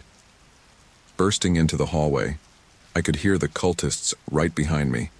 Their chanting filled the air, words in a language that hurt my ears and made my vision swim.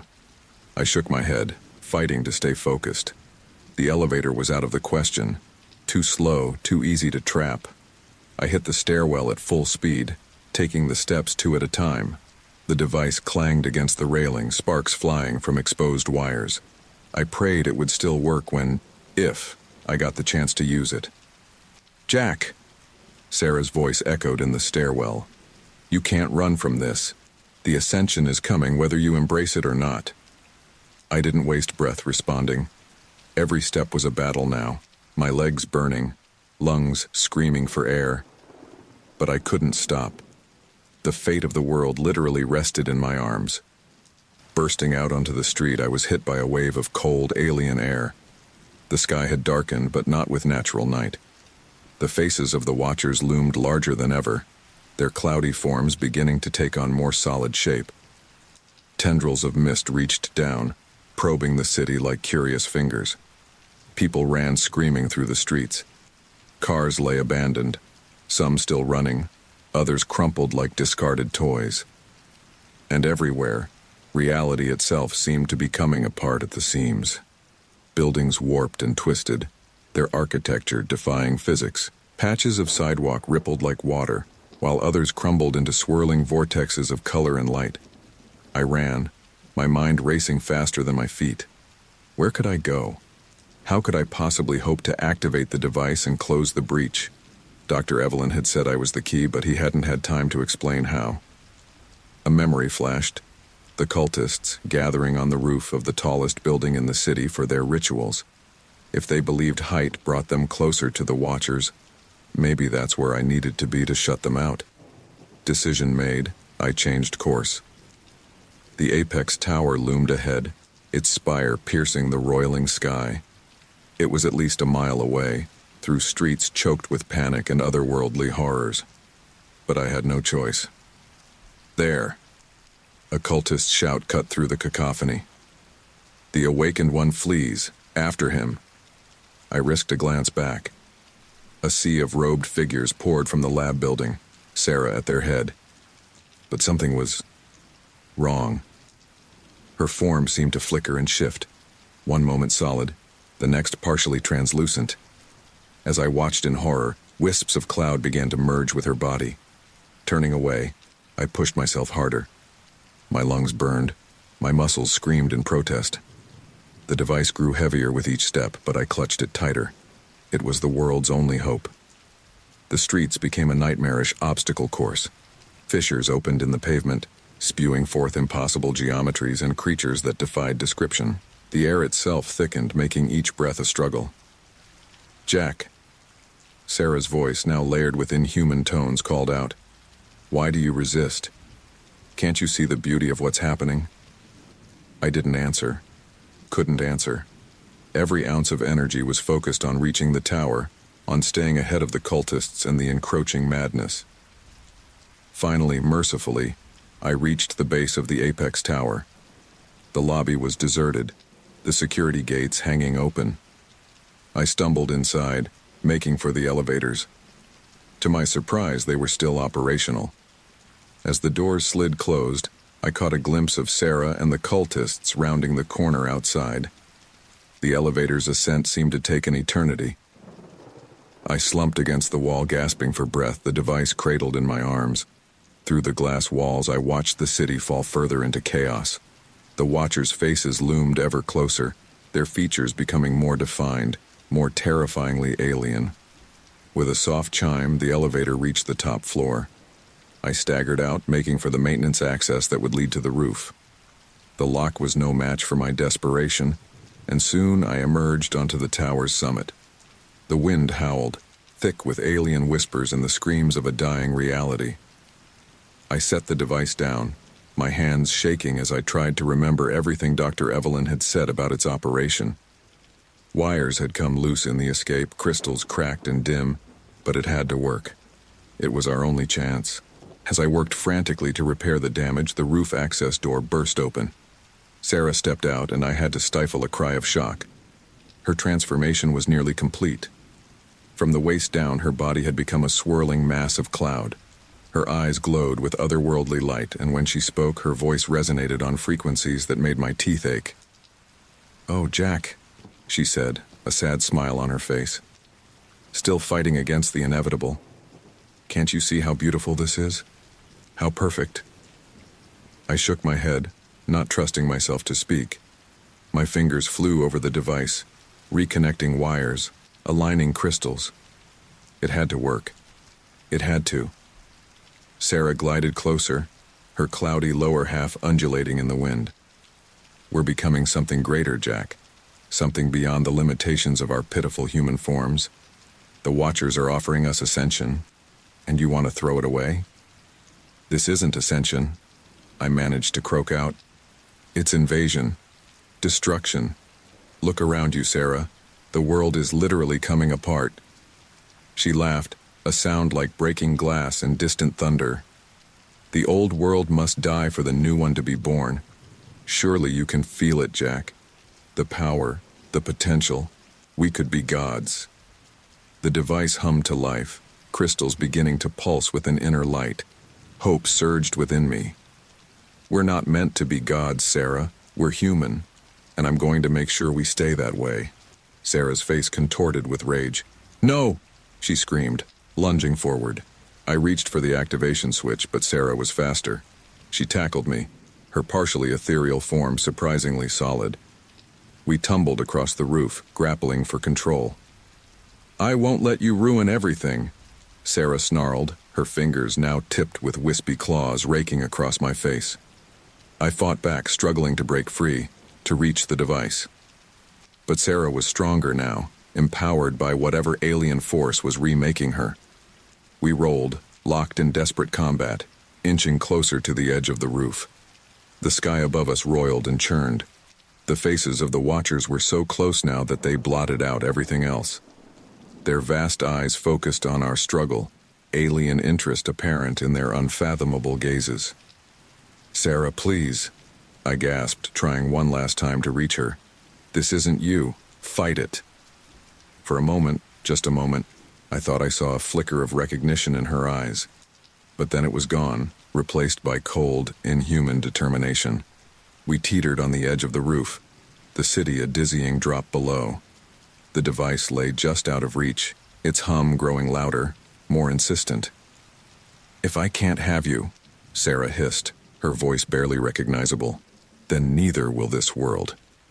With a final mighty heave, she pushed us both over the edge. As we fell, the wind howling around us, I saw the device pulse with brilliant light. Had it activated? Would it be enough? The ground rushed up to meet us, the chaos of the disintegrating city growing larger by the second. Sarah's grip on me never loosened, her partially cloudy form billowing around us as we plummeted. In those last moments, as the boundary between our world and the realm of the Watchers grew thinner than ever, I closed my eyes. I thought of all the people I'd met on this insane journey, of the world as it had been before the sky began to change. And I hoped, with every fiber of my being, that somehow, some way, it wasn't too late to save it all. The last thing I heard before impact was Sarah's voice, suddenly clear and human once more, whispering, "I'm sorry." The world stretched and warped around us as we fell from the towering skyscraper. The wind should have been howling in my ears, but instead, an eerie silence enveloped us. Time itself seemed to slow, each second stretching into an eternity. I looked up, or was it down? Direction had lost all meaning, and saw the vast faces of the Watchers looming impossibly close. Their features, once indistinct and cloud-like, now possessed an alien clarity that hurt to comprehend. Eyes larger than oceans regarded our descent with unfathomable interest. "Jack," Sarah's voice came, no longer distorted by otherworldly forces. I turned to her, expecting to see the half-human, half-cloud form that had tackled me off the building. But Sarah was dissolving. Her body billowed like smoke, particles of her very being drifting away into the turbulent air. "Sarah," I cried out, reaching for her, but my hand passed through where her arm should have been, grasping nothing but wisps of cloud. Her eyes, still recognizably human, locked onto mine. "I remember now," she said, her voice fading like a distant echo. "I remember everything. Jack, I'm so sorry. I didn't understand." Before I could respond, she was gone.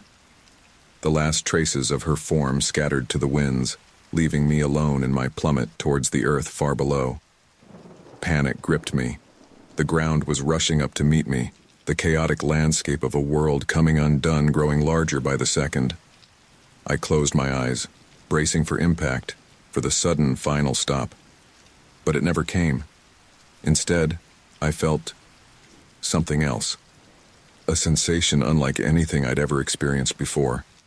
It was as if every atom of my body was being gently pulled apart, unmade at the most fundamental level. I opened my eyes to find myself enveloped in a cocoon of swirling clouds. The city below had vanished, replaced by a kaleidoscope of shifting colors and impossible geometries. Was this death? Or something else entirely? A voice that was not a voice, more a concept impressed directly into my mind, resonated through my dissolving consciousness. "Welcome, awakened one. You stand at the threshold." I tried to speak, but realized I no longer had a mouth, no lungs to draw breath. Yet somehow, my thoughts projected outward. What's happening to me? Where am I? The not voice answered, its tone neither kind nor cruel, simply vast. You are everywhere and everywhen. You are becoming. Suddenly my perception exploded outward. I was no longer a single point of awareness, but countless points spread across dimensions, realities. The concepts fell woefully short of describing what I was experiencing. I saw myself, but not just oneself. Infinite versions of Jack Walker, spread across countless timelines and alternate realities. In one, I was a celebrated physicist, unlocking the secrets of the universe. In another, a humble farmer tending crops beneath an alien sun. I saw versions where I had never left my hometown, versions where I had become a world leader, versions where I had died in childhood, and I saw beyond even that. I witnessed the birth and death of galaxies, the intricate dance of subatomic particles, the slow thought processes of gestalt entities that spanned entire solar systems. All of existence laid bare before my expanding consciousness. This is the truth of reality, the voice of the Watchers intoned. All possibilities, all timelines, all dimensions intertwined, and you, awakened one, are the nexus. I struggled to hold on to my sense of self, my human identity slipping away like sand through an hourglass. But why me? Why was I chosen for this? A ripple passed through the fabric of reality around me, the closest thing to laughter that such entities could produce. Choice implies limitation. You were not chosen. You simply are. In all realities, in all possibilities, you are the point where the veil grows thin. Memories of my life, my human life, flashed before me. My childhood, my struggles, my hopes and fears. Sarah, Dr. Evelyn, the desperate race to stop what I had thought was an invasion. It all seemed so small now, so limited in scope. What you perceived as invasion was merely the first step towards reunification, the Watchers explained. The separation of dimensions is an illusion, a temporary state. All must eventually return to the whole. I felt my consciousness continuing to expand, touching minds and realities far beyond human comprehension. The boundary between me and everything else was blurring, fading. In that moment of cosmic awareness, I understood. The Watchers weren't invaders or destroyers. They were us. All of us. Every possible version of every possible being across every possible reality. And I, in all my iterations, was the conduit through which that ultimate unity could be achieved. But even as I grasped this universal truth, a small, stubbornly human part of me rebelled. But what about Earth? What about all the people there? They're suffering, dying. The response came not in words, but in a flood of understanding. I saw the Earth, not just one, but countless versions, going through this process. In some, the transition was violent and chaotic. In others, it was a gradual, almost beautiful metamorphosis. But in all of them, it was necessary. A step in the cosmic evolution of all things. The pain you perceive is temporary, the Watchers assured me. All will be one, all will understand. I felt the last vestiges of my human self slipping away, my consciousness merging with the vast eternal dance of the cosmos. The faces in the sky were no longer something separate, something other. They were me, and I was them. In that final moment of individual awareness, I saw every choice, every path that had led me to this point. I saw the beauty and terror of existence laid bare, and I understood that this was not an end, but a beginning. Not a death, but a birth into something greater than I could have ever imagined. As my human identity dissolved completely, becoming one with the cosmic consciousness of the Watchers, one last, fleeting thought passed through what had once been Jack Walker. I hope they understand. I hope they forgive me. And then, I was everything and nothing. A single drop returning to the infinite ocean, a fleeting spark rejoining the eternal flame. The sky above what had once been Earth churned and roiled. The faces of the Watchers, once separate and distinct, began to merge and flow together. Reality itself pulsed and throbbed, dimensions collapsing and reforming in a dance of cosmic rebirth. To those still clinging to their human perceptions, it might have seemed like the end of all things. But to the newly expanded consciousness that had once been Jack Walker, it was a glorious new beginning. The start of a journey beyond imagining, beyond time and space, beyond the limited concepts of individual existence. The universe held its breath, poised on the brink of ultimate transformation. And somewhere within the swirling maelstrom of unified consciousness, a whisper of what had once been a man named Jack Walker welcomed the infinite with open arms.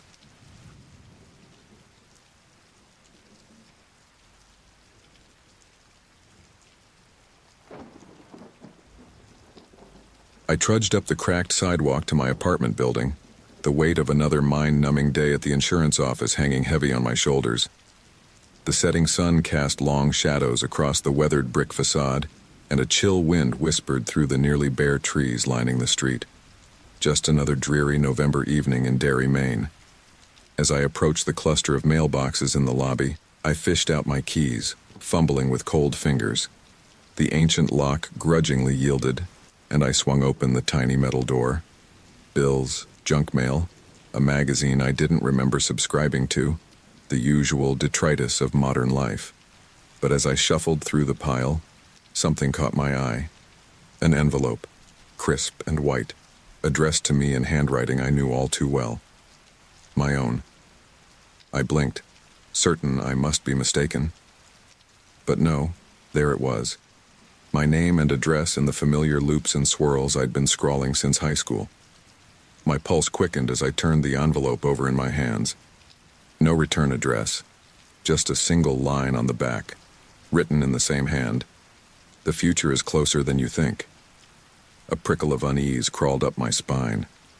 I glanced around the empty lobby, half expecting to see someone watching me. But there was only the flickering fluorescent light and the faint hum of the ancient radiator. I hurried up the stairs to my third-floor apartment, my footsteps echoing in the stairwell. Once inside, I tossed my keys on the kitchen counter and sank into my battered armchair, the mysterious letter clutched in my hand. "Get a grip, Jake," I muttered to myself. It's probably just some weird marketing gimmick. But as I carefully tore open the envelope, I knew deep down that this was something else entirely. I unfolded the single sheet of paper inside, and my breath caught in my throat. The letter was dated November 15th, 2034, exactly 10 years in the future. "Dear Jake," it began, "I know how insane this must seem. Hell, I remember sitting right where you are now, reading these words for the first time and thinking I'd finally cracked. But I need you to push past the disbelief and listen carefully. Our lives depend on it." I let out a shaky laugh. Our lives? What the hell? But I couldn't stop reading. In the coming days, you're going to witness a series of events that will seem impossible to predict. A robbery at Derry Savings and Loan, Sarah from accounting announcing she's pregnant, a 3-car pileup on Harris Avenue. These things haven't happened yet, but they will. And when they do, you'll start to believe. I shook my head, a cold sweat breaking out on my forehead. This had to be some kind of elaborate prank. But who would go to such lengths? And how could they have replicated my handwriting so perfectly? "I know you're scared and confused," the letter continued. "I remember that feeling all too well, but Jake, listen to me. To yourself. When these things start to happen, you'll be tempted to try and change them. Don't. The consequences would be catastrophic." I stood up abruptly, pacing the small living room. This was madness. Time travel wasn't real. I was probably having some kind of stress-induced breakdown. I should call my doctor or maybe even check myself into the hospital.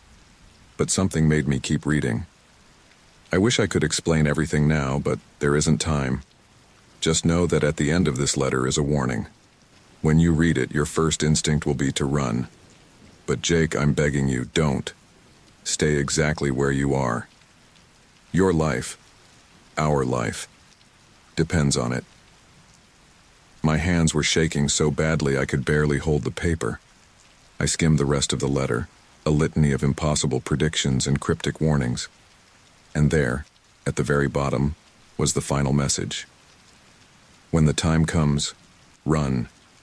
Your life depends on it. But remember, The future you're trying to escape is inevitable. I crumpled the letter in my fist, my breath coming in ragged gasps. This couldn't be happening. It was impossible. I needed air. I stumbled to the window, throwing it open and gulping in the cold night air. The street below was quiet, a few cars passing by, their headlights cutting through the darkness. Everything looked normal, sane. But as I turned back to my apartment, my eye caught something. A shadow moving in the corner of my bedroom. I froze, my heart pounding in my chest. "Hello?" I called out, my voice cracking. "Is someone there?" Silence. I edged toward the bedroom, my hand fumbling for the light switch. I flicked it on, flooding the room with harsh light. Empty. No one there. I sank onto the bed, the letter still clutched in my hand. "You're losing it, Jake," I whispered to myself. "Get a grip." But as I lay back on the bed, exhaustion suddenly washing over me, I couldn't shake the feeling that something fundamental had shifted in my world. That the simple act of opening that envelope had set in motion a chain of events I couldn't begin to comprehend. I drifted off into an uneasy sleep, the crumpled letter still in my grip. In my dreams, I saw myself, or was it my future self, watching from the shadows, a sad smile on his familiar face. "It begins," Dreamy whispered. "God help us both." I jolted awake with a gasp, sweat soaking my shirt. The digital clock on my nightstand read 3:17 a.m. The letter was still in my hand, the paper damp and wrinkled. "Just a dream," I muttered, trying to calm my racing heart. It was just a dream.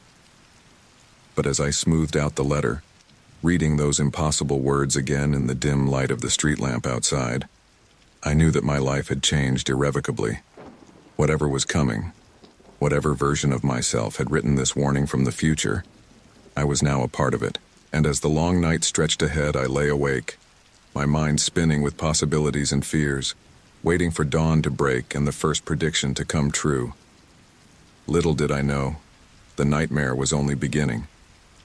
The shrill beep of my alarm jolted me awake. For a blissful moment, I forgot about the letter and the unsettling dreams that had plagued my night. Then reality came crashing back, and I groaned, burying my face in the pillow.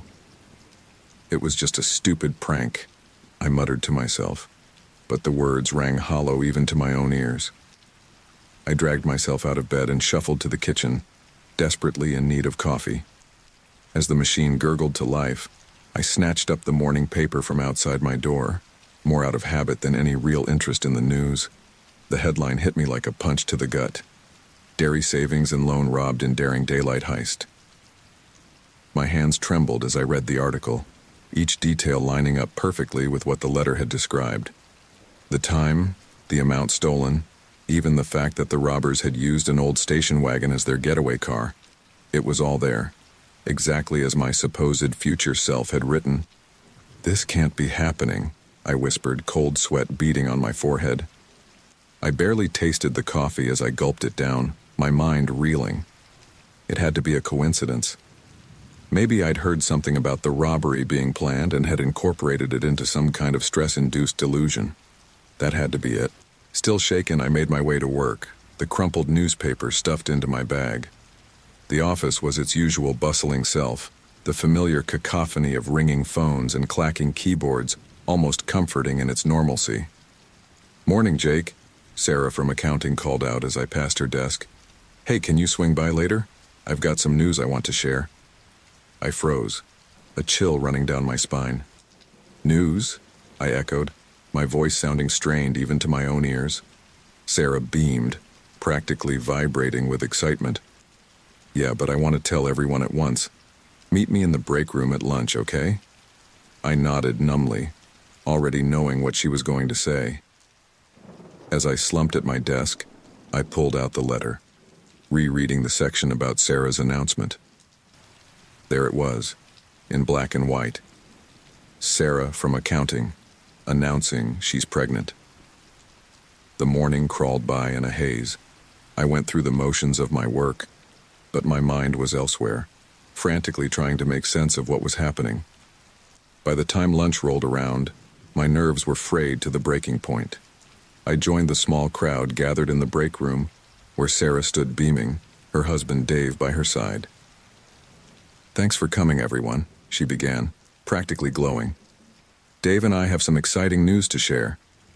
She paused for dramatic effect, then burst out, "We're pregnant." The room erupted in cheers and congratulations. I stood there frozen as my co-workers hugged Sarah and slapped Dave on the back. It was happening. It was all happening exactly as the letter said it would.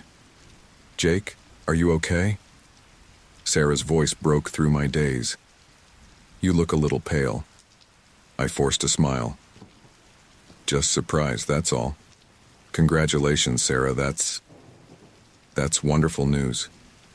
I mumbled some excuse and fled back to my desk, my heart pounding. This couldn't be real. It had to be some kind of elaborate hoax or a psychotic break or something. Anything but what it seemed to be. As the day wore on, more of the letter's minor predictions came true. The coffee machine in the break room broke down. A client called to reschedule an important meeting.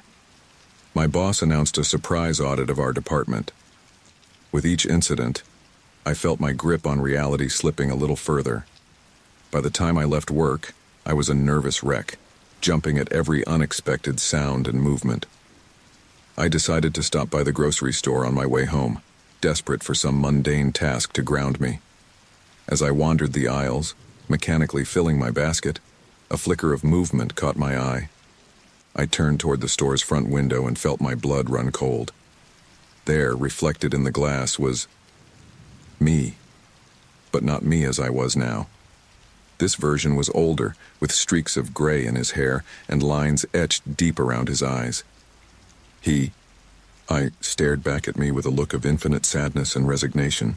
I whirled around, my heart thundering in my chest, but there was no one there. Just the usual evening crowd of shoppers, none of whom seemed to have noticed my panic. "Sir, are you all right?" A concerned employee approached me, frowning. I realized I was hyperventilating, my basket lying forgotten at my feet. I'm fine," I gasped. "Just thought I saw someone I knew." I abandoned my shopping and all but ran from the store, my mind reeling. The image of my older self was burned into my retinas, that haunted look seared into my memory. Back in my apartment, I collapsed onto the couch, pulling out the letter with shaking hands.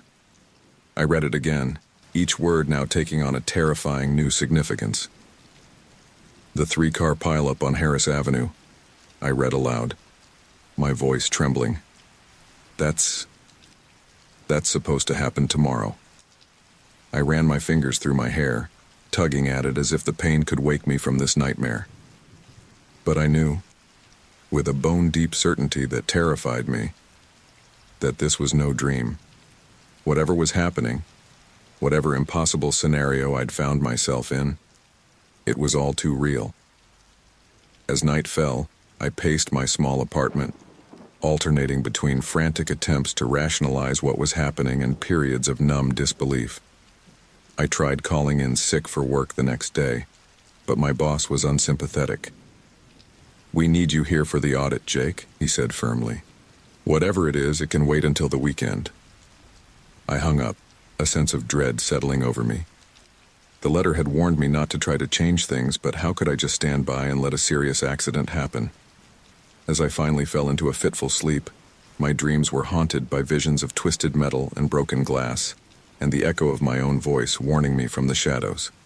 Morning came too soon, and I dragged myself out of bed, feeling as if I'd aged years overnight. As I got ready for work, every fiber of my being screamed at me to stay home, to avoid Harris Avenue at all costs. But as I stood at my apartment door, keys in hand, I remembered the letter's ominous warning. The future you're trying to escape is inevitable.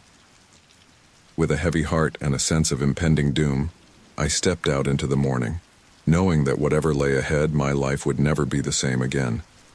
The morning air was crisp and biting as I made my way to work, every step feeling like I was marching to my doom. My eyes darted nervously from side to side, scanning for any sign of impending disaster. As I approached Harris Avenue, my heart began to race. It's not going to happen, I muttered to myself, trying to quell the rising panic. It can't happen. It's impossible. But even as the words left my lips, I heard the screech of tires and the sickening crunch of metal on metal. Time seemed to slow as I watched in horror as a red sedan ran a red light, T-boning a blue minivan and sending it spinning into an oncoming pickup truck. The world exploded into chaos. The sound of twisting metal and shattering glass filled the air, punctuated by screams and the blaring of car horns. For a moment I stood frozen, unable to process what I was seeing. Then instinct kicked in, and I found myself running toward the wreckage. "Someone call 911, I shouted, my voice sounding strange and distant to my own ears. I reached the crumpled minivan first. The driver, a middle-aged woman, was slumped over the steering wheel, blood trickling from a gash on her forehead. "Ma'am, can you hear me?" I called, trying to keep my voice steady. She groaned, stirring slightly. My kids," she mumbled. I glanced in the back seat and saw 2 young children, wide-eyed and crying but apparently unharmed in their car seats. "They're okay," I assured her. "Help is on the way. Just try not to move." As I moved to check on the other vehicles, a flicker of movement across the street caught my eye. I looked up and felt my blood run cold. There, standing in the shadow of a storefront, was me. But not me as I was now. This was the older version of myself I'd glimpsed in the store window, gray-streaked hair and all. Our eyes met, and I saw a universe of pain and regret in that familiar face. I, nodded once, then turned and walked away, disappearing into the growing crowd of onlookers. "Hey, wait!" I called out, but my voice was lost in the cacophony of the accident scene. I stood there stunned until the wail of approaching sirens snapped me back to reality. Paramedics and police swarmed the scene, and I found myself pushed to the sidelines. As the emergency responders worked to extricate the victims from their vehicles, a police officer approached me. "Sir, I understand you were first on the scene?" I nodded, still dazed. Yes, I saw it happen. I was just walking to work and..." The officer's eyes narrowed. "And you just happened to be here at the exact moment of the crash?" Something in his tone made me pause. "What are you implying?" He consulted his notepad. "We have a witness who says they saw you standing at the corner, watching, seconds before the accident occurred, almost as if you were expecting it." A chill ran down my spine. "That's ridiculous," I protested. "How could I possibly have known?" But even as I said it, I knew how suspicious it must look. The officer continued to question me, his suspicion growing with each of my fumbling answers. By the time he finally let me go, I was shaken to my core. I called in sick to work, unable to face the thought of sitting at my desk after what I'd just experienced. Instead, I trudged home, my mind reeling with questions. How much of my future was already written? And more importantly, could I change any of it? As I approached my apartment building, a sense of unease settled over me. The door to my unit was slightly ajar, a thin strip of light visible in the gap. "Hello?" I called out, pushing the door open slowly. "Is anyone there?" Silence greeted me, but as I stepped inside, I gasped. My apartment had been ransacked. Drawers were pulled out, their contents strewn across the floor. Books had been pulled from shelves, couch cushions upended. I moved through the chaos in a daze, trying to catalog what might have been taken. But as I reached my bedroom, I realized with a jolt of terror what the intruder had been looking for. The letter. The letter from my future self was gone. I sank onto the edge of my bed, my head in my hands. Who could have known about the letter? Who would go to such lengths to obtain it? As these questions swirled in my mind, something caught my eye. There, on my pillow, was a crisp white envelope. My hands shaking, I picked it up. It was addressed to me, once again in my own handwriting. With a sense of dread, I opened it and began to read. "Jake, I know you're scared and confused. Believe me, I remember. But what's happening now is just the beginning. The things you're about to face will test you in ways you can't imagine. I wish I could tell you that you have a choice in what's coming. But the truth is, every attempt to change the future only ensures that it happens. It's a cruel paradox, but one we're bound to. In the next few days, you'll be faced with a decision that seems impossible. Trust your instincts even when every fiber of your being is screaming at you to do the opposite. And Jake? I'm sorry. I'm so sorry for what you're about to go through. But remember, everything that's happening is necessary. The fate of more than just our life hangs in the balance. Stay strong, stay the course, and whatever you do, don't try to run. The future will find you no matter where you go. You'll understand soon enough. Gree. I read the letter once, twice, 3 times, each pass filling me with a deeper sense of dread. What decision? What fate? And how could my future self speak so calmly about the horrors that apparently lay ahead? As night fell, I sat in my ransacked apartment, the new letter clutched in my trembling hands. The events of the day replayed in my mind. The crash, the ghostly appearance of my future self, the suspicious police officer, and now this ominous new message. Whatever was coming, whatever twisted path my life was about to take, one thing was becoming terrifyingly clear. The future I had glimpsed in that letter was no longer a distant possibility. It was rushing towards me with the force of an oncoming train, and I was helpless to stop it.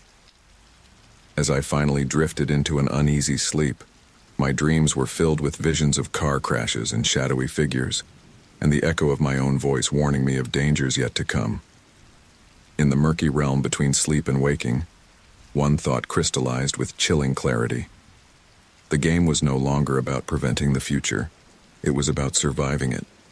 I woke with a start, my heart pounding in my chest. Sunlight streamed through the gaps in my curtains, illuminating the chaos of my ransacked apartment. For a moment, I hoped it had all been a terrible dream, but the crumpled letter on my nightstand crushed that fleeting wish. With trembling hands, I picked up the letter once more, focusing on the final paragraphs I had read last night. Jake, I can't stress this enough. Your life is in danger. By the time you read this, they'll already be closing in. You need to run, now. Pack only what you can carry and get out of Derry. Don't trust anyone, not even those you think you know. They're watching, waiting for the right moment to strike. But remember, no matter where you go, you'll end up exactly where you need to be. It's the cruel irony of our situation. The future is set, but you must play your part. Run, Jake. Run for your life. A cold sweat broke out on my forehead as the words sank in. Who was coming for me? What had I, or rather my future self, done to warrant this kind of threat? This is insane, I muttered, running a shaky hand through my hair. I can't just leave everything behind based on some cryptic warning from myself. But even as I said it, I knew I had no choice. The letter had been right about everything so far. If it said my life was in danger, I had to believe it. Moving on autopilot, I grabbed a duffel bag from my closet and began shoving clothes into it haphazardly. My mind raced with possibilities. Was it the police, suspicious of my presence at the accident scene? Some shadowy government agency that had discovered my impossible correspondence with the future? Or something even more sinister that my future self couldn't, or wouldn't, reveal? As I packed, my eyes fell on a framed photo of my parents. They had passed away years ago, but the sight of their smiling faces sent a pang through my heart. What would they think of all this? I'm sorry, I whispered to their frozen images. I don't know what's happening, but I have to go. I grabbed my laptop, some cash I had stashed away for emergencies, and a few protein bars from the kitchen. As an afterthought, I snatched up the letters, both the original and the new one, and stuffed them into an inside pocket of my jacket. With one last look around the apartment that had been my home for the past 5 years, I took a deep breath and opened the door. The hallway was eerily quiet. I made my way down the stairs, every creak of the old wood setting my nerves on edge. As I stepped out onto the street, the morning sun momentarily blinded me. When my eyes adjusted, I noticed something that made my blood run cold. Parked across the street was a black sedan I'd never seen before. Two men sat inside, their faces obscured by dark sunglasses. As I watched, one of them lifted a phone to his ear. My heart racing, I turned and began walking briskly in the opposite direction. Don't run, I told myself. Don't draw attention. But every fiber of my being screamed at me to flee. I rounded the corner and broke into a jog, my duffel bag thumping against my side. The bus station was 10 blocks away. If I could just make it there. As I ran, I couldn't shake the feeling of eyes on me. Every passing car, every pedestrian seemed a potential threat. Was I paranoid? Or were they all part of whatever conspiracy my future self had warned me about? I reached the bus station, out of breath and drenched in sweat. The ticket counter was mercifully empty. One ticket on the next bus out of town. I gasped to the bored-looking clerk. She glanced at the schedule. That'll be to Bangor, leaving in 15 minutes. That work for you? I nodded, handing over some cash with trembling fingers. As she printed the ticket, I scanned the station nervously. A few travelers milled about, but none seemed to be paying me any attention. The wait for the bus was excruciating. Every passing minute felt like an hour, every opening door a potential threat. When the bus finally rolled in, I nearly wept with relief. I boarded quickly, choosing a seat near the back. As the bus pulled away from the station, I allowed myself to breathe a small sigh of relief. Maybe, just maybe, I had managed to escape whatever danger the letter had warned me about. The bus wound its way out of Derry, the familiar streets giving way to stretches of dense forest. I stared out the window, my mind churning with questions. What was waiting for me in Bangor? How long would I have to run? And most pressingly, could I ever truly escape a future that seemed to be already written? About an hour into the journey, a strange noise came from the engine. The bus shuddered, then began to slow. Ladies and gentlemen, the driver's voice crackled over the intercom. We seem to be experiencing some technical difficulties. Please remain calm while I assess the situation. The bus rolled to a stop on the side of the road. We were in the middle of nowhere, dense woods pressing in on both sides of the highway. A chill ran down my spine as I remembered the line from the letter. You'll end up exactly where you need to be. This can't be happening, I muttered, panic rising in my throat. The driver stepped off to examine the engine, leaving us passengers to wait in uneasy silence. Minutes ticked by, feeling like hours. Suddenly, the sound of approaching vehicles caught my attention. Two black SUVs appeared on the horizon, speeding towards us. My heart pounding, I grabbed my bag and stood up. I need to get off, I said to no one in particular, my voice tight with fear. Sir, please remain seated, a fellow passenger said, looking at me with concern. I'm sure help will be here soon. But I knew better.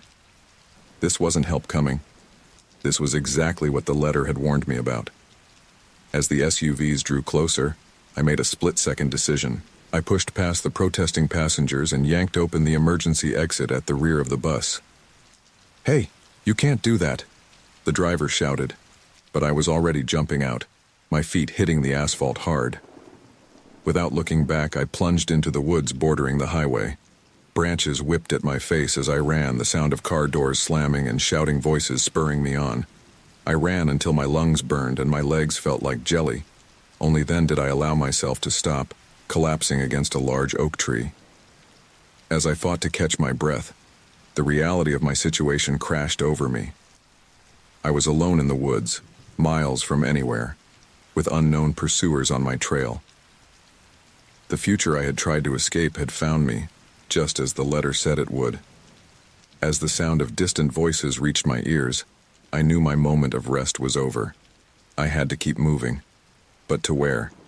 And for how long? With a groan, I pushed myself to my feet. One step at a time, I told myself. That's all you can do now. As I resumed my flight through the forest, one thought echoed in my mind. The game had changed. I was no longer running from a future I feared.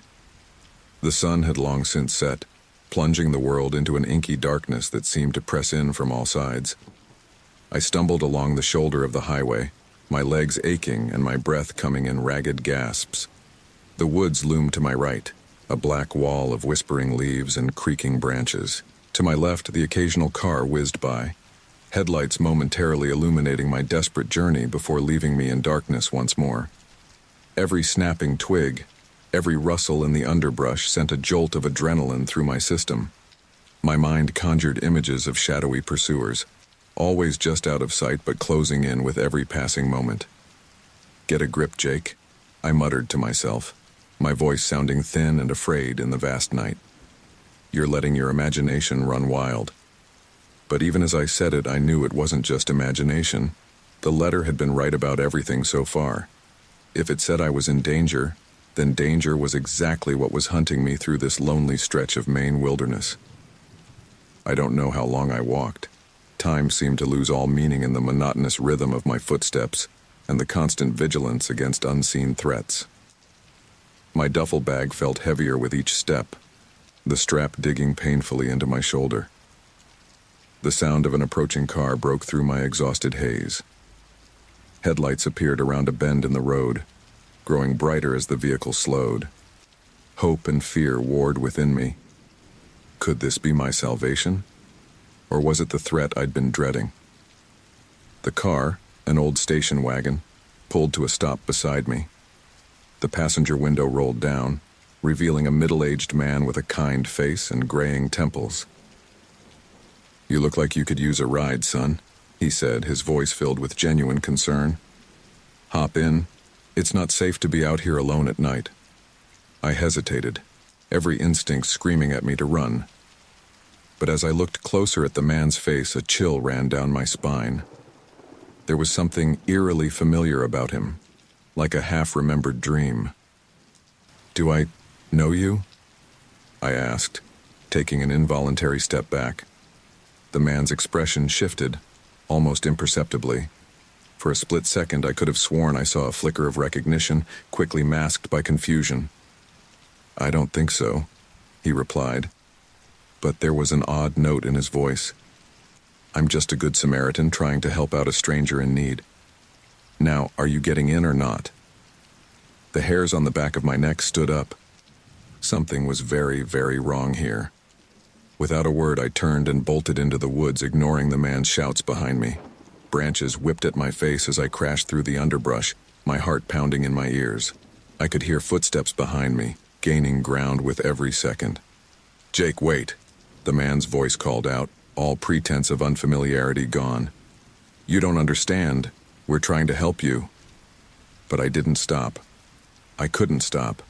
The letter's warnings echoed in my mind, driving me forward even as my lungs burned and my muscles screamed for rest. I don't know how long I ran. Time became a blur of dark trees and pounding feet. But just as I felt I couldn't take another step, I burst into a small clearing. And there, like a miracle in the darkness, stood a cabin. It was old and decrepit, its windows dark and its paint peeling. But in that moment, it looked like the most beautiful thing I'd ever seen. I staggered to the door, praying it wasn't locked. The rusty knob turned with a groan, and I practically fell inside, slamming the door behind me. For a moment, I just stood there, gasping for breath, my back pressed against the door. The cabin was dark and musty, filled with shadows and the smell of decay. But it was shelter. And right now, that was all that mattered. As my eyes adjusted to the gloom, I began to take stock of my surroundings. The cabin was sparsely furnished. A rickety table, a couple of chairs, and what looked like an old wood stove in the corner. Dust covered every surface, and cobwebs hung from the ceiling like ghostly curtains. The sound of approaching footsteps snapped me back to reality. I frantically looked around for something to barricade the door. An old bookcase stood against the wall nearby. With a grunt of effort, I managed to drag it in front of the door just as someone outside tried the handle. "Jake? Jake, I know you're in there," the man's voice called out, muffled by the wooden door. "Please, just listen to me. We're not here to hurt you. We're trying to protect you." "Stay away from me," I shouted back, my voice cracking with fear and exhaustion. "I don't know who you are or what you want, but I'm not falling for it." There was a pause, then a heavy sigh. "You're right, Jake. You don't know who I am. Not yet. But you will. God help me, you will." The cryptic response sent a chill down my spine. I backed away from the door, my mind reeling. What did he mean? Not yet. Was this another twisted element of the time-bending nightmare my life had become? As I retreated further into the cabin, my foot caught on something, sending me sprawling to the floor. I twisted around, expecting to see some piece of forgotten furniture. Instead, my blood ran cold at what I saw. There, half hidden under a moldy rug, was a trapdoor. With trembling hands, I pulled back the rug, revealing the door fully. It was old, its iron handle rusted, but there was no mistaking what it was. And suddenly, with a jolt of horrified realization, I remembered a line from the letter. "You'll think you've found refuge, but you'll have walked right into the trap. When you see the trapdoor, you'll know. But by then it will be too late." "No," I whispered, scrambling backwards. "No, no, no. This can't be happening." But even as I denied it, I knew the truth. Every step I'd taken, every decision I'd made, had led me exactly where I was supposed to be. The future wasn't just inevitable, it was inescapable. The sound of splintering wood filled the cabin as someone began to force their way through the door. The bookcase shuddered, inching across the floor with each impact. I looked frantically around the cabin, searching for another way out, but there were no other doors, and the windows were too small to climb through. The only way out was down. With a final thunderous crash, the door burst open. The man from the car stepped inside, his kind face now set in grim determination. Behind him, I could see other figures moving in the darkness. "It's time, Jake," he said softly. "I'm sorry, but there's no other way." As he advanced towards me, I made my decision. With a deep breath, I yanked open the trapdoor, revealing a yawning darkness below. Without looking back, I jumped, plunging into the unknown depths beneath the cabin. As I fell, a single thought echoed in my mind. Whatever lay ahead, whatever twisted path my future self had set me on, I was about to discover the truth. For better or for worse, there was no turning back now. The darkness swallowed me whole, and with it, the last vestiges of the life I had known. The pursuit was over. A new chapter was about to begin. The fall was shorter than I expected. I landed hard on a dirt floor, the impact knocking the wind out of me. For a moment I lay there in the darkness, gasping for breath, my mind reeling from the events of the past few days. As my eyes adjusted to the gloom, I realized I was in some kind of cellar. The air was thick with the musty smell of damp earth and decay. Slowly, I got to my feet, wincing at the pain in my ankle. I must have twisted it in the fall. "Hello?" I called out, my voice echoing in the confined space. "Is anyone there?" Silence was my only answer. I fumbled in my pocket for my phone, using its dim light to survey my surroundings. The cellar was small and cluttered with forgotten junk. Old furniture, boxes of moldering papers, rusted tools. And there, in the corner, something caught my eye. A mirror. It was an old, full-length mirror, its ornate frame dulled with age and covered in cobwebs. I approached it cautiously, drawn by an inexplicable sense of foreboding. As I stood before it, wiping away the dust with my sleeve, I gasped at what I saw. My reflection was changing. The face looking back at me was still my own, but older. Lines etched themselves around my eyes and mouth. Gray streaked through my hair.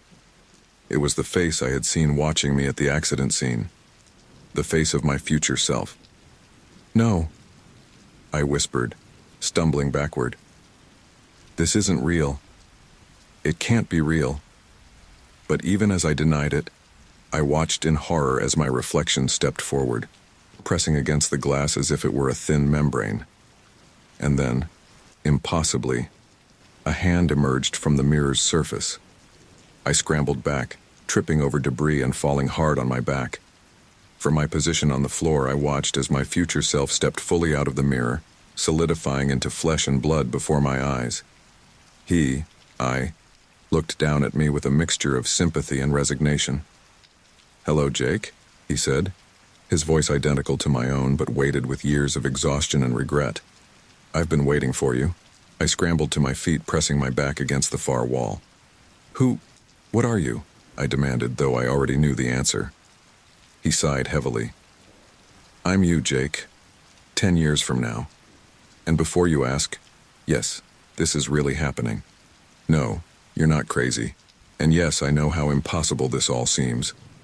My mind raced, trying to make sense of what I was seeing. But how? Why?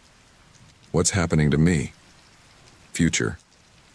Jake ran a hand through his graying hair, a gesture so familiar it sent a chill down my spine. "We're caught in a time loop, Jake. A paradox of our own making. We've lived this moment, this exact conversation, countless times before, and we'll live it countless times again." I shook my head vehemently.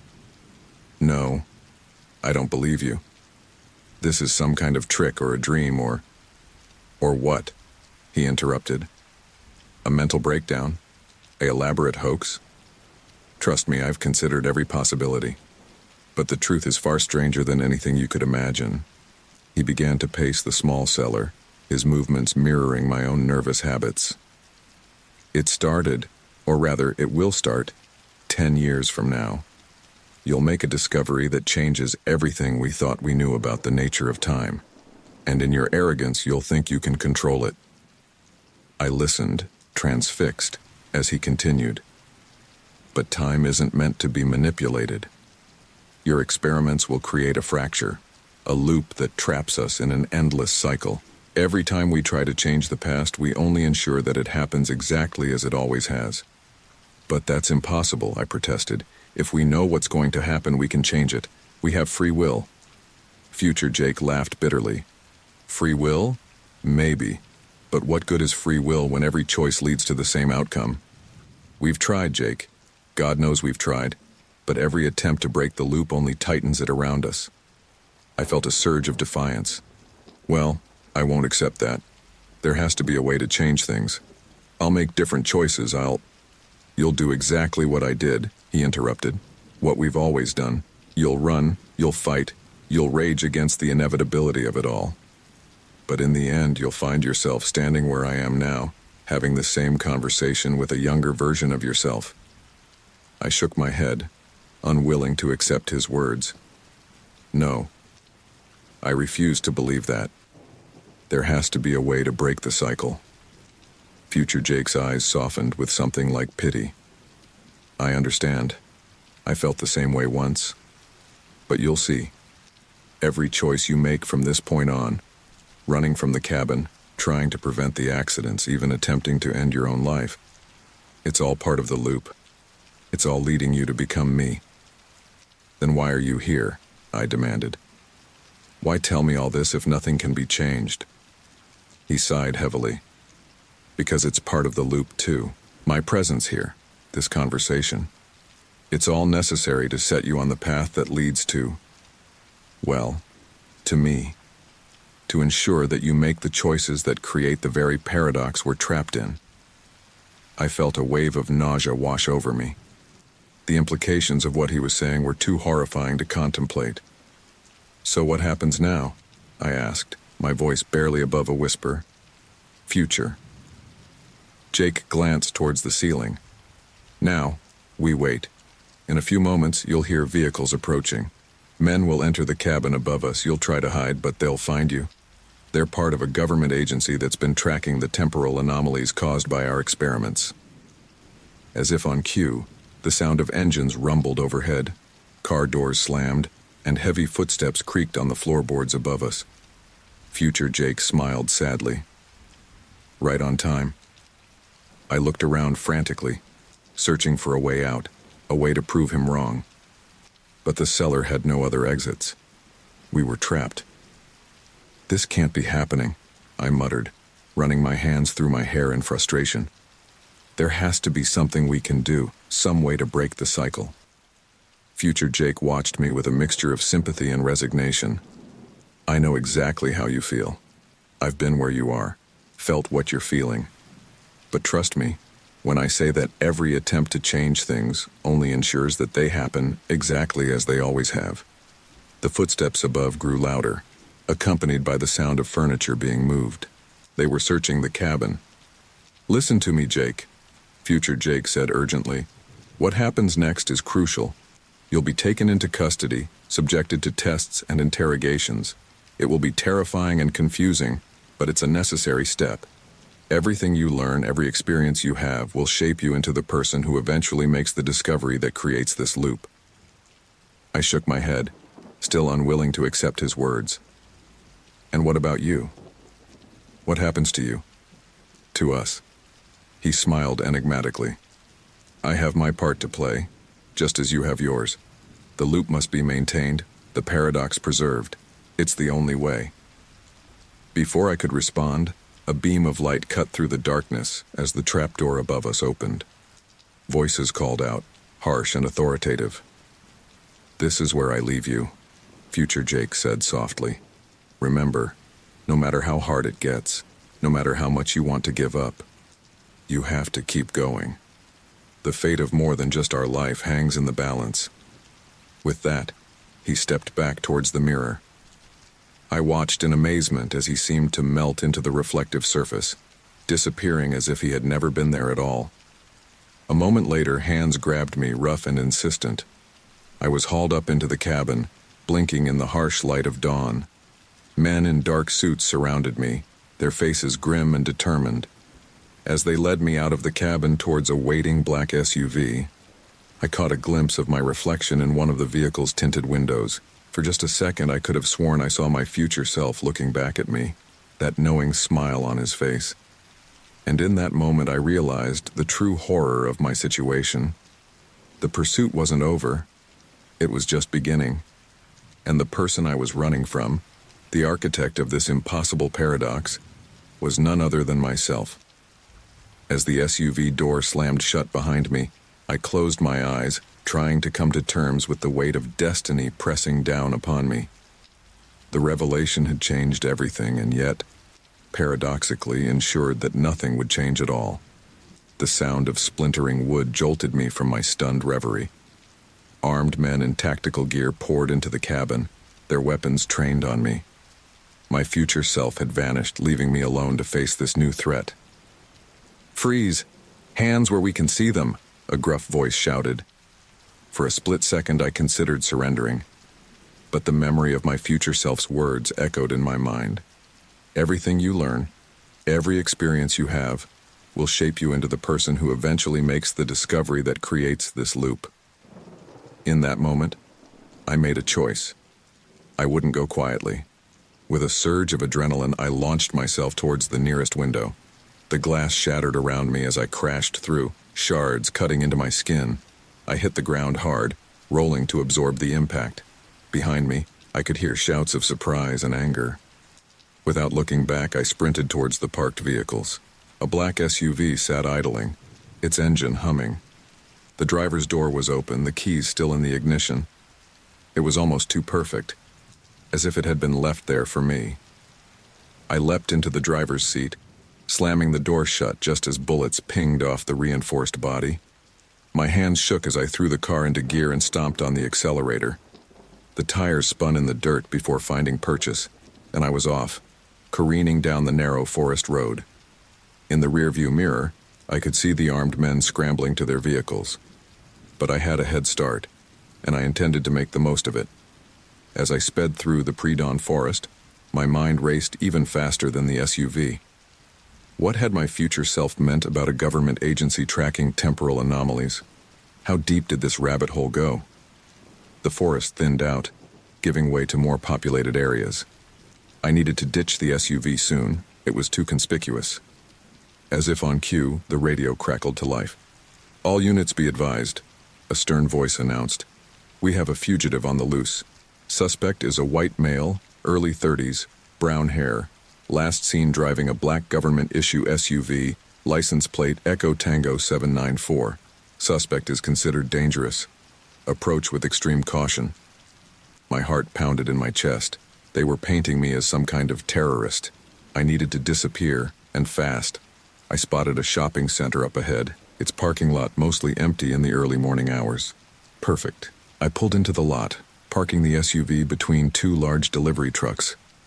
With a deep breath, I stepped out of the vehicle, trying to look as casual as possible.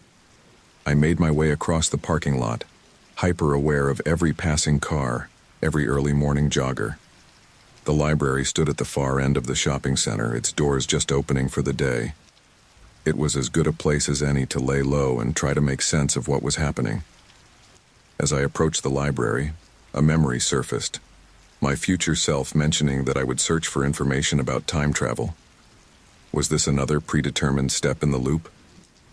The thought made me hesitate, but what choice did I have? I needed answers. I slipped inside, nodding politely to the librarian who was still setting up for the day. She barely glanced at me, much to my relief. I made my way to the physics section, my eyes scanning the shelves for anything related to time travel or temporal mechanics. A thick volume caught my eye. Temporal Paradoxes and the Nature of Causality by Dr. Elena Rossi. As I pulled it from the shelf, a sense of déjà vu washed over me. Had I read this before? In another loop? I settled into a quiet corner with the book, flipping through its pages. Most of it was dense, academic language that went over my head. But as I read, I began to notice something strange. There were pencil marks in the margins, underlines, asterisks, and brief notes. My blood ran cold as I recognized the handwriting. It was mine. No, I whispered, flipping through the pages more frantically now. This can't be happening. But there it was, page after page of my own handwriting, commenting on passages about closed time-like curves and the grandfather paradox. Some of the notes were questions, others seemed to be breakthroughs or realizations. One passage in particular caught my eye. It discussed the concept of a fixed point in time, an event that once set in motion becomes an immutable part of the timeline. My future self had underlined this section heavily and scrawled in the margin, "The cabin, the choice. It all starts here." I felt dizzy, the implications of what I was seeing threatening to overwhelm me. I had been here before, in this very library, reading this very book. How many times had I sat in this chair, making these same notes, having the same realization? "Excuse me, sir." A voice jolted me from my thoughts. I looked up to see the librarian standing over me, a concerned look on her face. "Are you all right? You look a bit pale." I forced a smile. "Yes, thank you. Just very engrossed in my reading." She nodded, seemingly satisfied, but then her eyes narrowed slightly. "I'm sorry, but haven't I seen you here before? You look very familiar." My heart skipped a beat. "No, I don't think so." I lied smoothly. "I'm just passing through town. First time in this library." The librarian frowned, clearly not entirely convinced. "If you say so. Let me know if you need any help finding anything."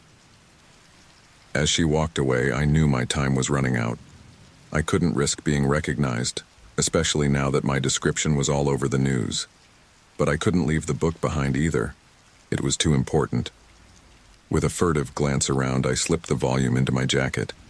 The guilt of stealing from a library gnawed at me, but I reasoned that if I was truly caught in a time loop, I would eventually return it. Somehow. I made my way to the exit, trying to appear calm and unhurried. But as I reached for the door, I froze. Through the glass, I could see a police cruiser pulling into the parking lot. "Shit," I muttered, backing away slowly. I needed another way out. I spotted a fire exit at the rear of the library. It would trigger an alarm, but at this point, I was out of options. Taking a deep breath, I pushed through the door, wincing at the shrill alarm that immediately filled the air. I burst out into an alleyway behind the shopping center, my feet pounding the pavement as I ran. Behind me, I could hear shouts and the sound of pursuing footsteps. As I ran, clutching the stolen book to my chest, a strange sense of calm settled over me. This chase, this escape, it was all part of the loop. My future self had done this before, had run these same streets, made these same desperate choices. But even as I accepted this, a part of me rebelled. There had to be a way to break the cycle, to change the seemingly inevitable future. And maybe, just maybe, the answers lay in the book I now carried. I ducked into a narrow side street, my mind already racing ahead to what came next. The pursuit wasn't over. It had barely begun. But for the first time since this nightmare started, I felt a glimmer of hope. If I could understand the mechanics of the time loop, perhaps I could find a way to break it. As I disappeared into the maze of back alleys, the sound of sirens fading behind me, I couldn't shake the feeling that every step I took was both an act of desperation and a predetermined move in a game I didn't yet understand. But I was determined to keep running, to keep fighting, until I found a way to rewrite my own future. The escape was just the beginning. The stolen library book felt heavy in my jacket as I cautiously approached my apartment building. Every shadow seemed to hide a potential threat, every passing car a possible pursuer. But as I climbed the stairs to my floor, a different kind of dread settled over me. Somehow I knew what, or rather who, was waiting for me behind my door. I paused outside my apartment, key in hand, listening. Silence. With a deep breath, I unlocked the door and stepped inside. He was there, just as I'd expected. My future self sat in my favorite armchair, looking somehow both out of place and perfectly at home. He glanced up as I entered, a wry smile on his face. "Right on time," he said, his voice, my voice, tinged with irony. I shut the door behind me, leaning against it as I studied the man I would become. "You knew I'd come back here." He nodded. "Of course. Just as I knew you'd go to the library, steal that book, and make your daring escape. It's all part of the loop, Jake. Every decision, every action, it's all predetermined." Anger flared within me. I strode across the room, slamming the stolen book down on the coffee table. "Predetermined? Is that what you call it? You manipulated me. You set this whole thing up." Future Jake sighed, running a hand through his graying hair. "I didn't set anything up, Jake. I'm just playing my part, just as you're playing yours. We're both trapped in this cycle." "Bullshit," I spat. "You talk about destiny and fixed points in time, but you're the one making it happen. You're the one who comes back and ensures that everything plays out the same way, over and over again." He stood, his eyes, my eyes, blazing with an intensity I'd never seen in the mirror.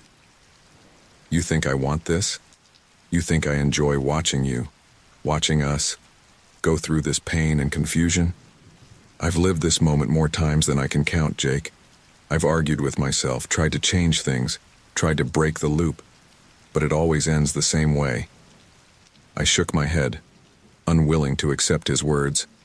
"No, I refuse to believe that. We have free will.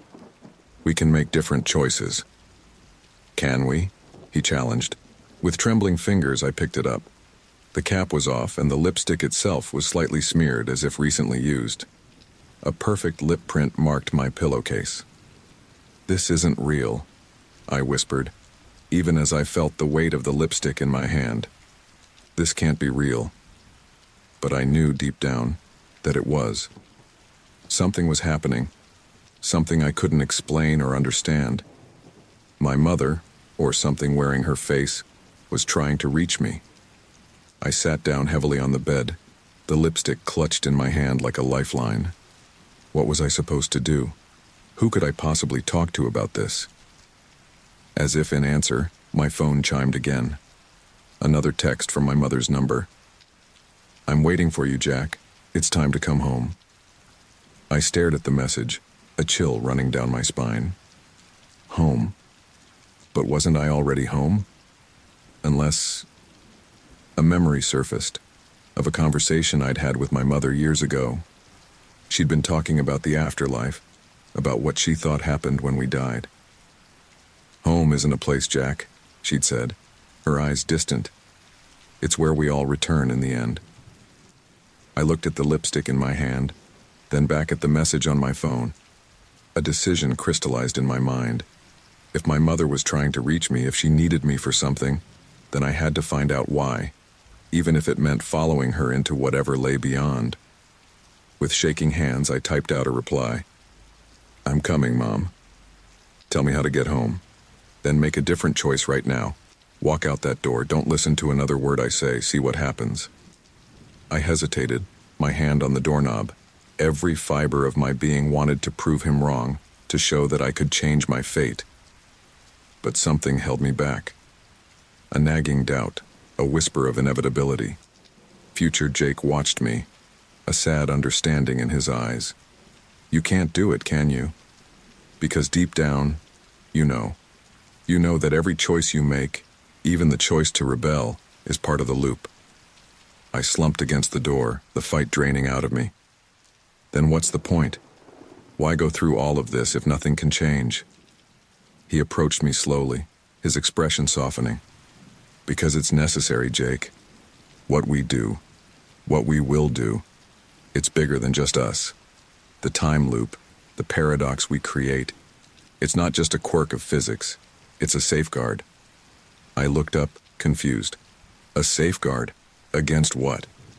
Future Jake took a deep breath as if steeling himself for what came next.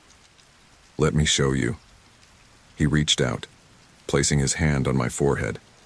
The moment his skin touched mine, the world fell away. Visions flashed before my eyes, each more horrific than the last.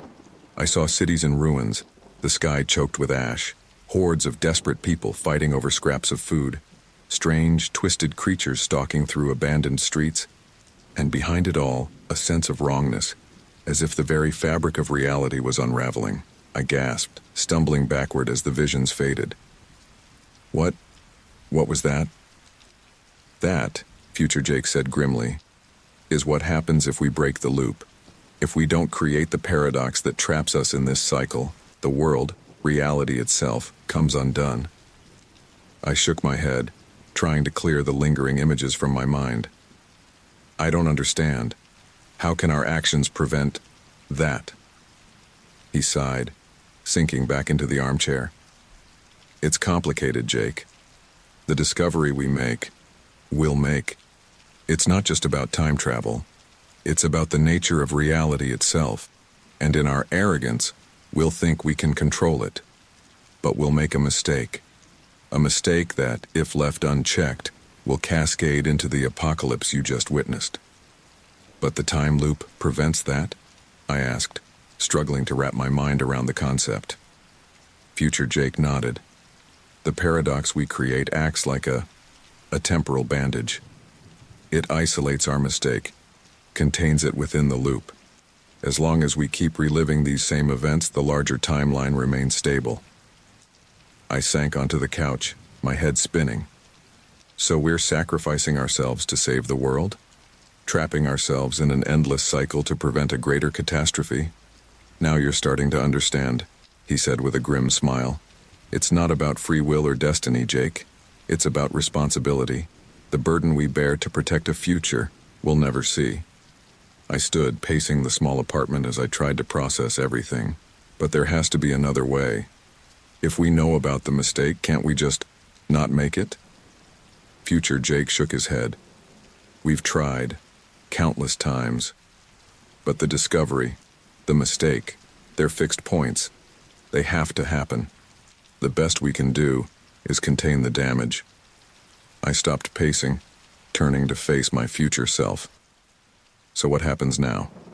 What do you need me to do?" He leaned forward, his expression intense. "I need you to trust me, Jake. To understand that everything that's happened, everything that will happen, it's all necessary. You'll face challenges, moments of doubt. You'll be tempted to try and change things.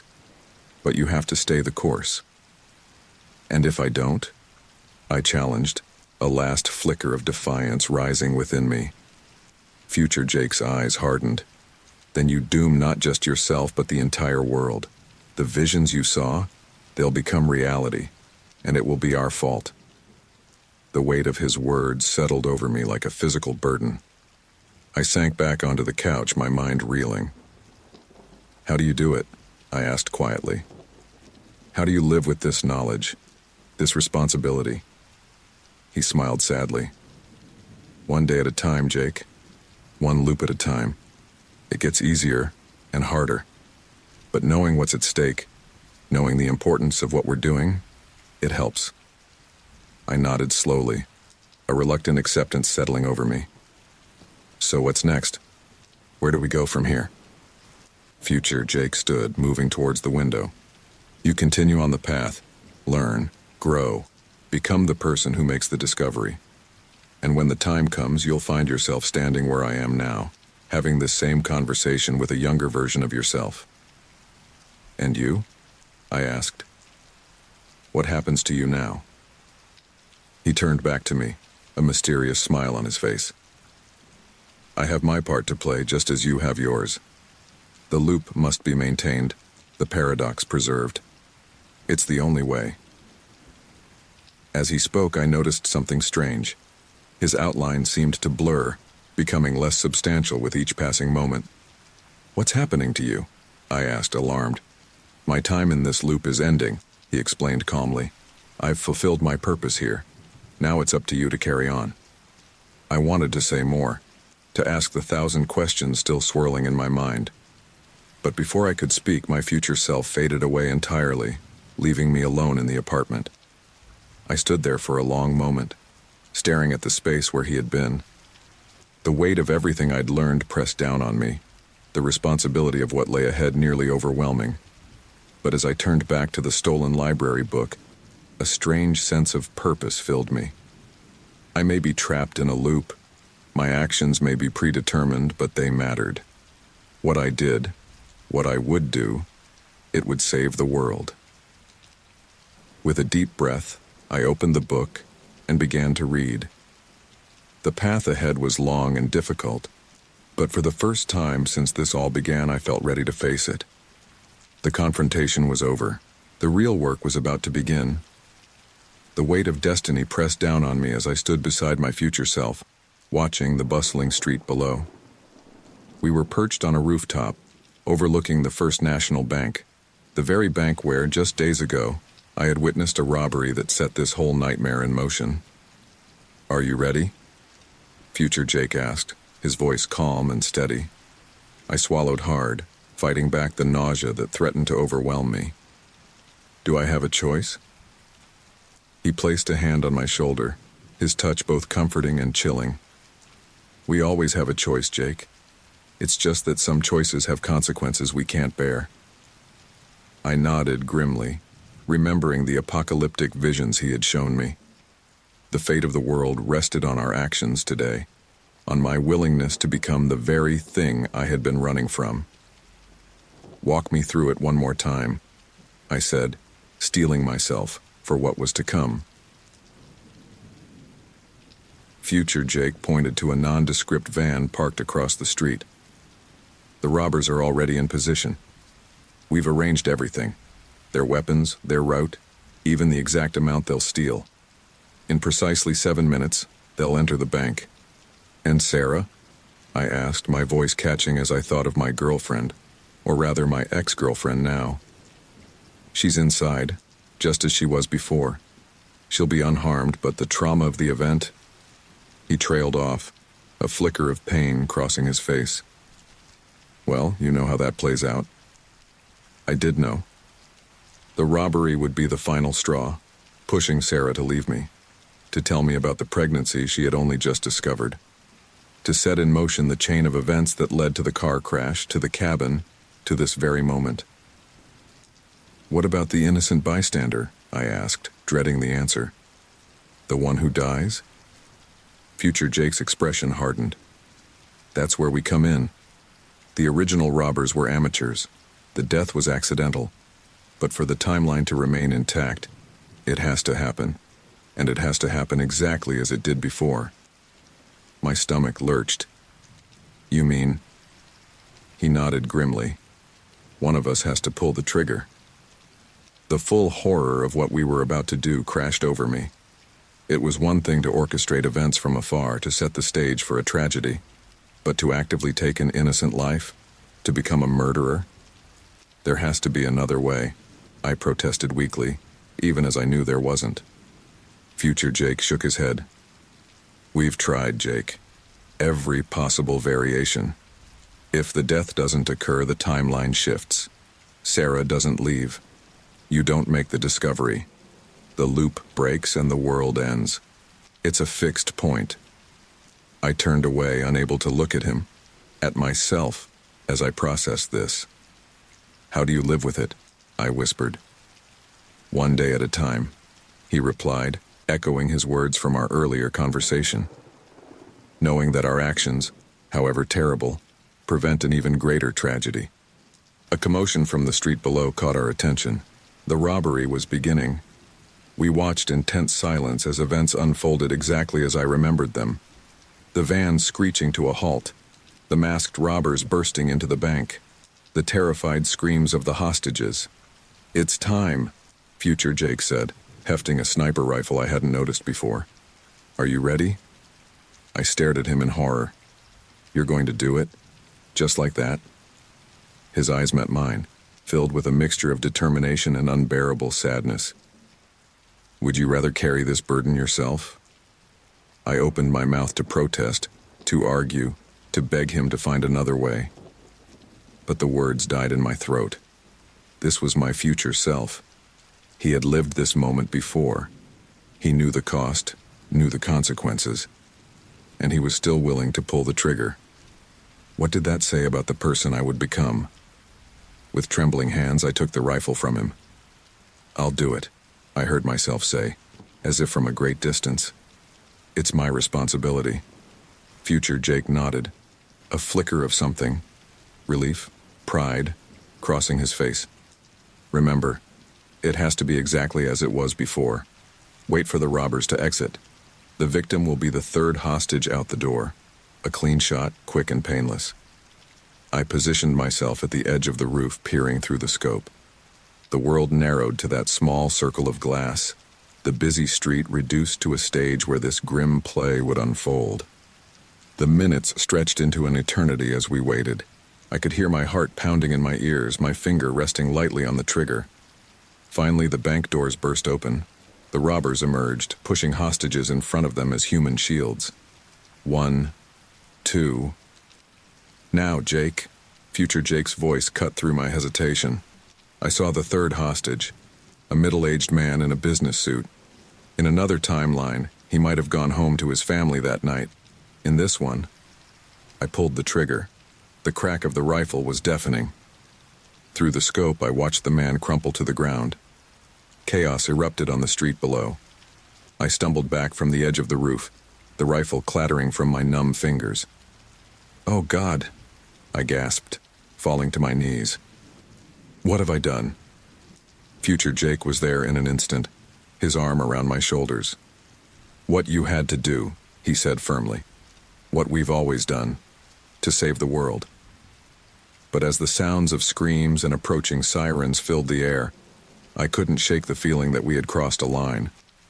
That in our efforts to prevent one apocalypse, we had brought about another, the death of our own humanity.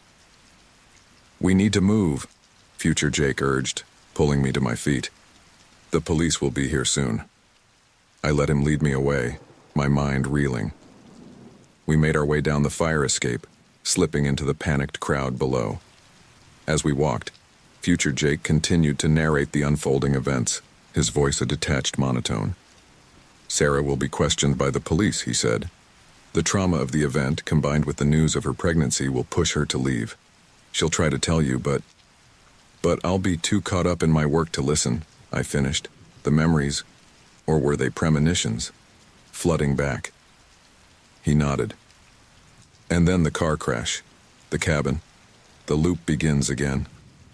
We turned a corner, leaving the chaos of the crime scene behind. But the weight of what we'd done, what I'd done, pressed down on me like a physical force. How many times, I asked suddenly, stopping in my tracks. How many times have we done this? How many innocent lives have we taken? Future Jake's expression was unreadable. Does it matter? Each loop is necessary. Each death prevents countless more. It matters to me, I shouted, drawing curious looks from passers-by. Lowering my voice, I continued. I just took a man's life. A man who did nothing wrong except be in the wrong place at the wrong time. How am I supposed to live with that? The same way I have, he replied, his voice tinged with a weariness that seemed to go beyond mere physical exhaustion. By remembering what's at stake, by knowing that our actions, however terrible, serve a greater purpose. I shook my head, unable to accept his words. There has to be another way. We have to try. My words were cut off as Future Jake suddenly grabbed me, pushing me into a nearby alley. His hand clamped over my mouth, his eyes wild with a mixture of fear and determination. Listen to me very carefully, he hissed, his face inches from mine. We've had this conversation before, many times, and every time you try to change things, to save that man, to break the loop, and every time it ends in disaster. He released me, stepping back. I know how you feel, Jake. I've been where you are, but you have to trust me. The loop must be maintained. The paradox must be preserved. It's the only way. As his words sank in, I felt something inside me break.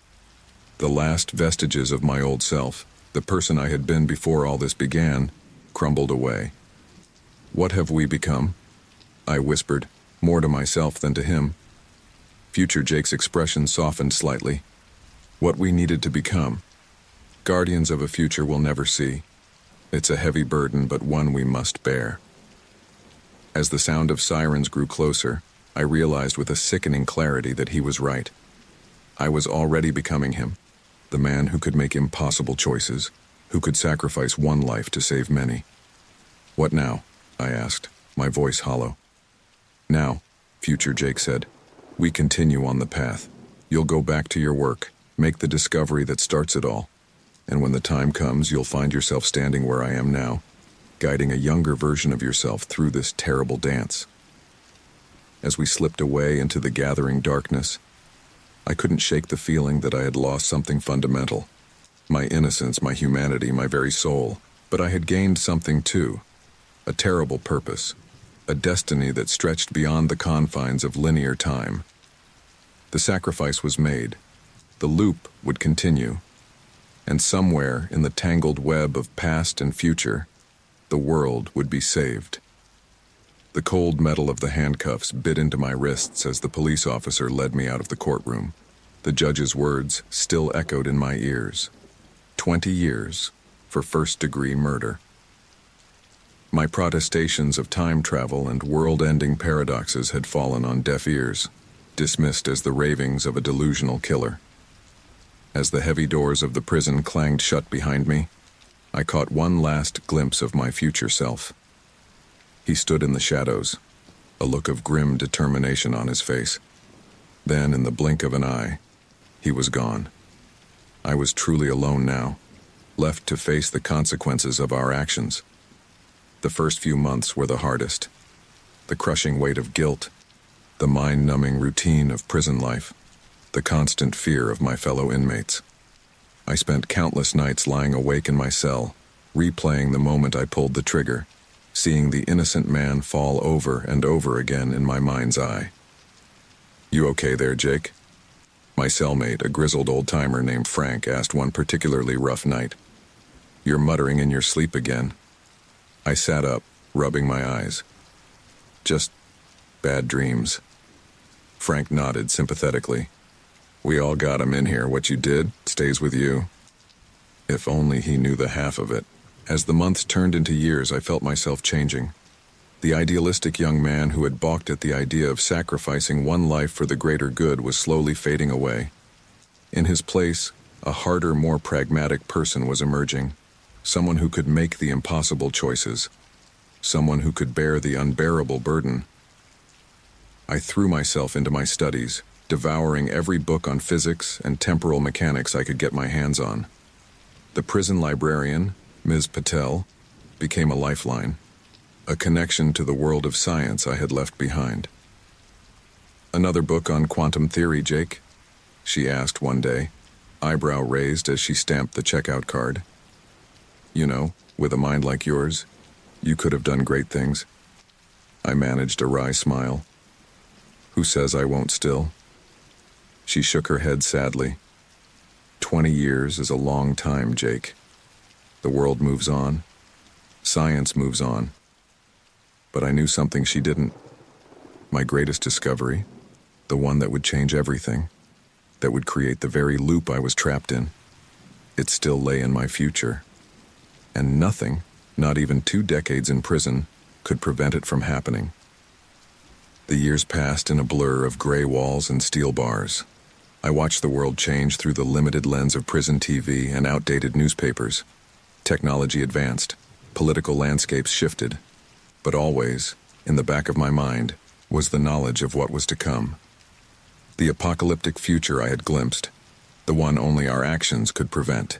On my 40th birthday, my 20th year of incarceration, I received an unexpected visitor. Dr. Elena Rossi, the author of the book on temporal paradoxes I had stolen so long ago, sat across from me in the visitation room. "Mr. Thompson," she said, her eyes sharp behind her glasses, "I've been following your case with great interest." I leaned forward, hope flaring in my chest for the first time in years. "You have?" She nodded. "Your claims of time travel, while dismissed by the court, align with some unorthodox theories I've been developing. I believe you may be the key to proving them correct." For a moment, I was tempted to tell her everything, about the loop, the paradox, the terrible burden I carried. But as I opened my mouth to speak, I remembered my future self's warnings. The loop must be maintained. The paradox must be preserved.